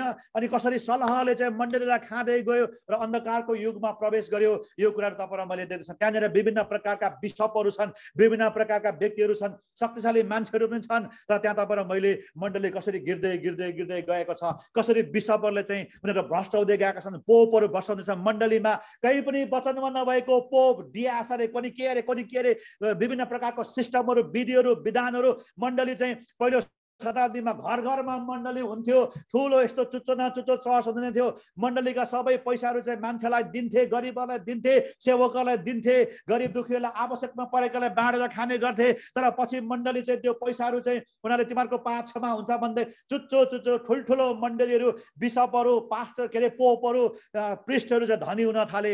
टोटली करप्सन, व्यभिचार, अन्धकारको युगहरू सुरु भएको हामी देख्दछौँ। हेर्नुहोस्, मण्डली शक्तिशाली, एकपल्ट शक्तिशाली मण्डली थियो, तर मण्डली टोटली तपाईँलाई थाहा छ कि छैन, रोमन क्याथोलिक चर्चमा त्यहाँनिर त्यो बेलामा एकदमै ज्यादा विचक्राफ्टहरू, दुष्ट आत्माका कामहरू त्यहाँनिर हुन्थ्यो। मरेका मान्छेहरूको लागि प्रार्थना गरिन्छ। विचक्राफ्टहरू चाहिँ, विच डक्टरहरू चाहिँ रोमन क्याथोलिक चर्चभित्र चाहिँ तन्त्र मन्त्र गर्ने मान्छेहरू हुन्थ्यो। मण्डली त्यो अवस्थामा पुगेको हामी देख्दछौँ। यसरी गिर्दै गएको कुराहरू हामी देख्दछौँ। हेर्नुहोस्, अनि मण्डली अन्धकारको युगमा 500 शताब्दी AD 500 देखि लिएर अलमोस्ट 1500 सम्म चाहिँ अन्धकारको युगमा पुगेको हामी देख्दछौँ। हेर्नुहोस्, त्यसकारणले गर्दाखेरि अनि हामीले 2000 वर्षको इतिहासमा हामी देख्छौँ। अनि त्यस पछाडि परमेश्वरले अन्धकारको युगबाट प्रोटेस्टेन्ट, ब्याप्टिस्ट, पवित्रता, पेन्टिकोस्टल होइन, लेटर रेन, क्यारिस्मेटिक, प्रोफेटिक, एपोस्टोलिक रिफर्मेसनमा कसरी परमेश्वरले सुधार गर्नुभयो, यो कुराहरू अब हामी भोलि डिटेल्समा हामी हेर्दै जानेछौँ। यहाँ तपाईँले देख्नुहुन्छ आत्मिक रूपमा भने यो डार्क एज हो, अन्धकारको युग हो, रोमन क्याथोलिकको समय हो। त्यहाँबाट फेरि के अरे मार्टिन लुथरबाट होइन, झुसुले सल्लाहहरूलाई कसरी पहिला खाएको थियो, अनि त्यहाँबाट रेस्टोर गर्दै पुनर्स्थापना गर्दै मण्डलीमा ल्याउनु भएको छ।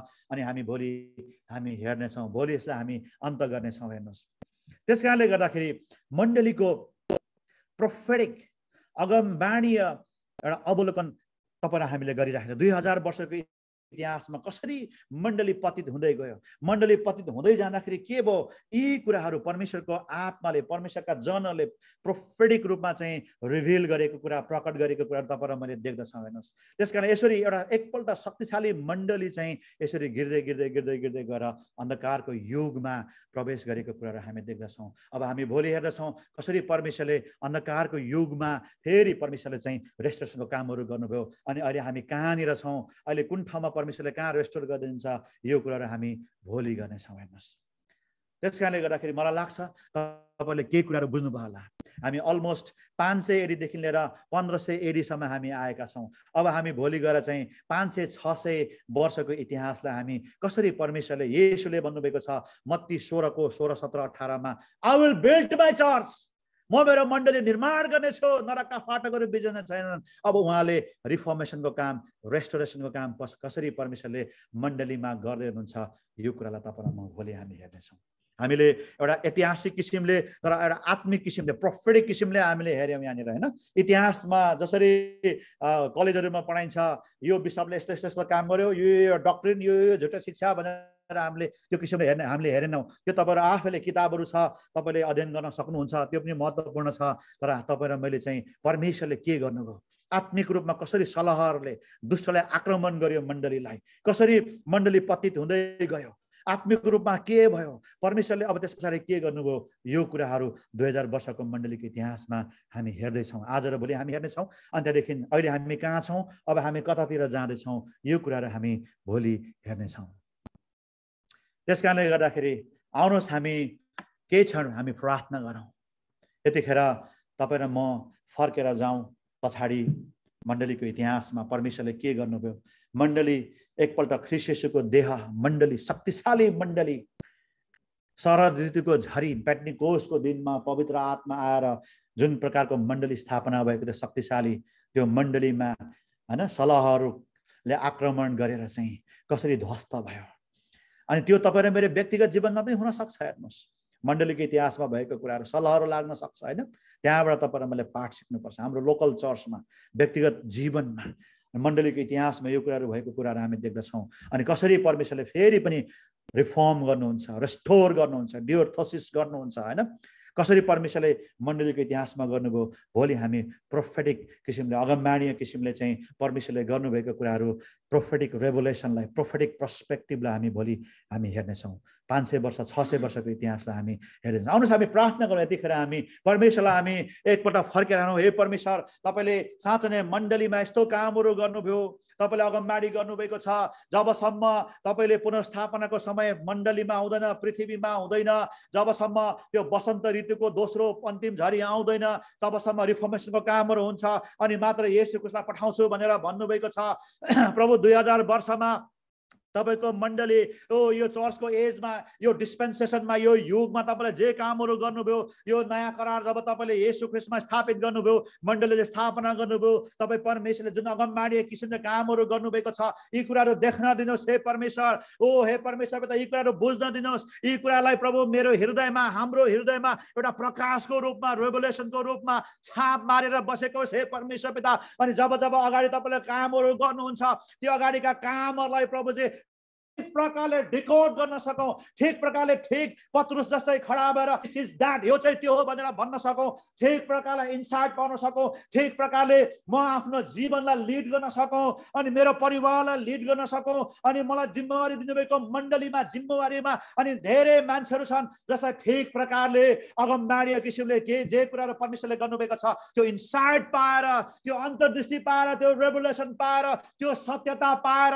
त्यस अनुसार त्यो सत्यतामा खडा भएर अगाडि बढ्नका लागि सहायता गर्नुहोस्। हे परमेश्वर, तपाईँले 2000 वर्षको इतिहासमा कसरी सलहरले खायो, कसरी मण्डली गिर्यो, कसरी मण्डली अन्धकारको युगमा गयो, अनि परमेश्वर तपाईँले कसरी तपाईँले कामहरू गर्नुभयो, यी कुराहरू देख्न दिनुहोस्, यी कुराहरू हेर्न दिनुहोस्। हे परमेश्वर, पवित्र आत्मा हरेक जीवन, हरेक विश्वासीहरूको जीवनमा, आत्मामा, हरेक अगुवाहरूको जीवनमा यो कुरा तपाईँको आत्माले यसरी खनाउनुहोस्, तपाईँको आत्माले प्रकटीकरण गर्नुहोस्। जति पनि यहाँनिर स्टुडेन्ट हुनुहुन्छ, ओ प्रभुजी, हरेक हरेकलाई दिमागले कति कुराहरू बुझ्न सकेन होला, तर आत्मामा तपाईँले डाउनलोड गरिदिनुहोस्, आत्मामा तपाईँलाई रेभुलेसन डाउनलोड गरिदिनुहोस्, आत्मामा तपाईँको स्वर्गीय प्रकाशहरू हालिदिनुहोस्। अनि जब उहाँलाई भोलि चाहिन्छ पवित्र आत्मा परमेश्वर तपाईँलाई रिमाइन्ड गराउनुहोस्, एउटा प्रकाशको रूपमा खडा गर्नुहोस्, एउटा शक्तिशाली सेनाको रूपमा तपाईँ परमेश्वरले खडा गर्नुहोस्। म प्रार्थना गरेर तपाईँको चरणमा आउँदछु।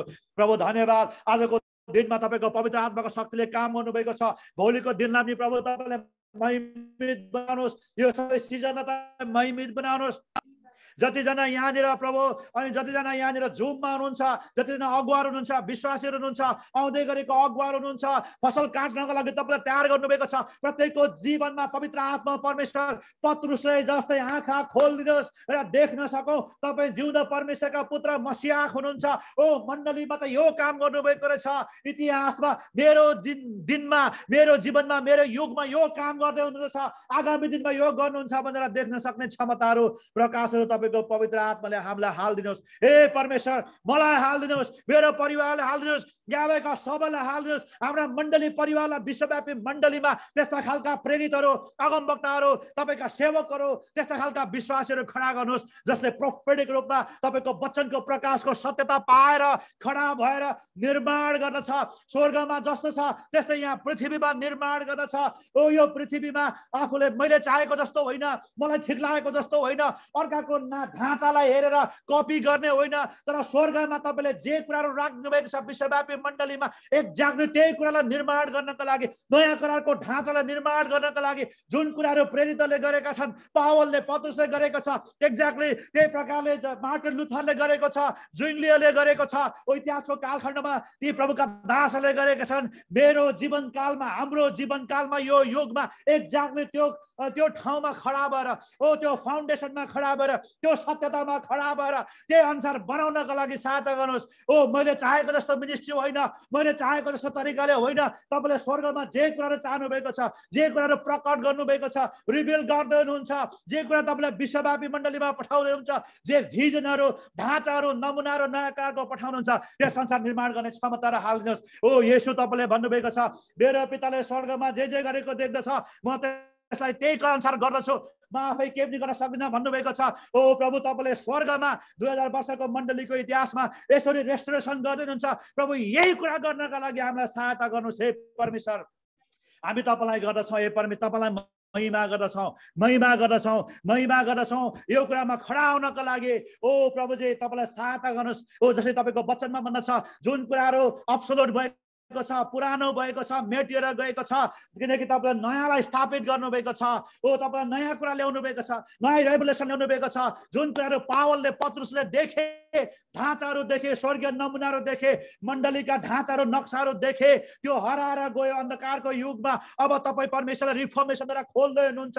प्रभु त्यो कुरा देख्न दिनुहोस्। जे कुरा मार्टिन लुथरले देखे, मलाई पनि देख्न दिनुहोस्, हामीलाई पनि देख्न दिनुहोस्। अनि त्यस अनुसार त्यो स्वर्गीय नमुना अनुसार जहाँनिर पिताको दाहिने हातमा येशू हुनुहुन्छ, जुन वास्तविक महापवित्र स्थानमा येशू महान पुजारीगिरीको रूपमा हुनुहुन्छ, त्यही कुरालाई पृथ्वीमा निर्माण गर्नका लागि सहायता गर्नुहोस्। त्यो कुराको लागि तपाईँ परमेश्वरले मलाई पृथ्वीमा खडा गर्नुभएको छ। पवित्र आत्मा परमेश्वर सहायता गर्नुहोस्, हामीलाई बुझ्न सहायता गर्नुहोस्, हाम्रो आँखाहरू खोलिदिनुहोस्, समझहरू खोलिदिनुहोस्, कानहरू खोलिदिनुहोस्, काने गुजीहरू सफा गर्नुहोस्। हे परमेश्वर पिता, र तपाईँ परमेश्वरले हामीलाई शुद्ध बनाउनुहोस्। तपाईँका कुराहरू, तपाईँका रेभुलेसनहरू डाउनलोड गरिदिनुहोस् हाम्रो हृदयमा, हाम्रो आत्माले रिसिभ गर्न सकेको होस्। हे पवित्र आत्मा परमेश्वर सहायता गर्नुहोस्। जसरी येशू ख्रिस्टले पिताको नमुनालाई, पिताका कामलाई स्वर्गमा गरेको देखे, त्यसरी गर्नका लागि प्रभु तपाईँको पवित्र आत्माले हामीलाई सहायता गर्नुहोस्। तपाईँको पवित्र आत्माको प्रकाशद्वारा, वचनको प्रकाशद्वारा हामीलाई सहायता गर्नुहोस्। इतिहासको कालखण्डमा जे कुराहरू गर्नुभयो अनि त्यस अनुसार अगाडि बढ्नका लागि पवित्र परमेश्वर सहायता गर्नुहोस् र येशू तपाईँ महिमित हुनुहोस्। हामी तपाईँलाई धन्यवाद गर्दछौँ यो समयको लागि। सबै महिमा तपाईँ परमेश्वर पितालाई चढाउँदछौँ प्रभु येशू ख्रिस्टकै जिउँदो अनि पवित्र नाममा। आमेन, आमेन, आमेन। हुन्छ, यो समय म हाम्रो सामुएल भाइलाई म दिन चाहन्छु।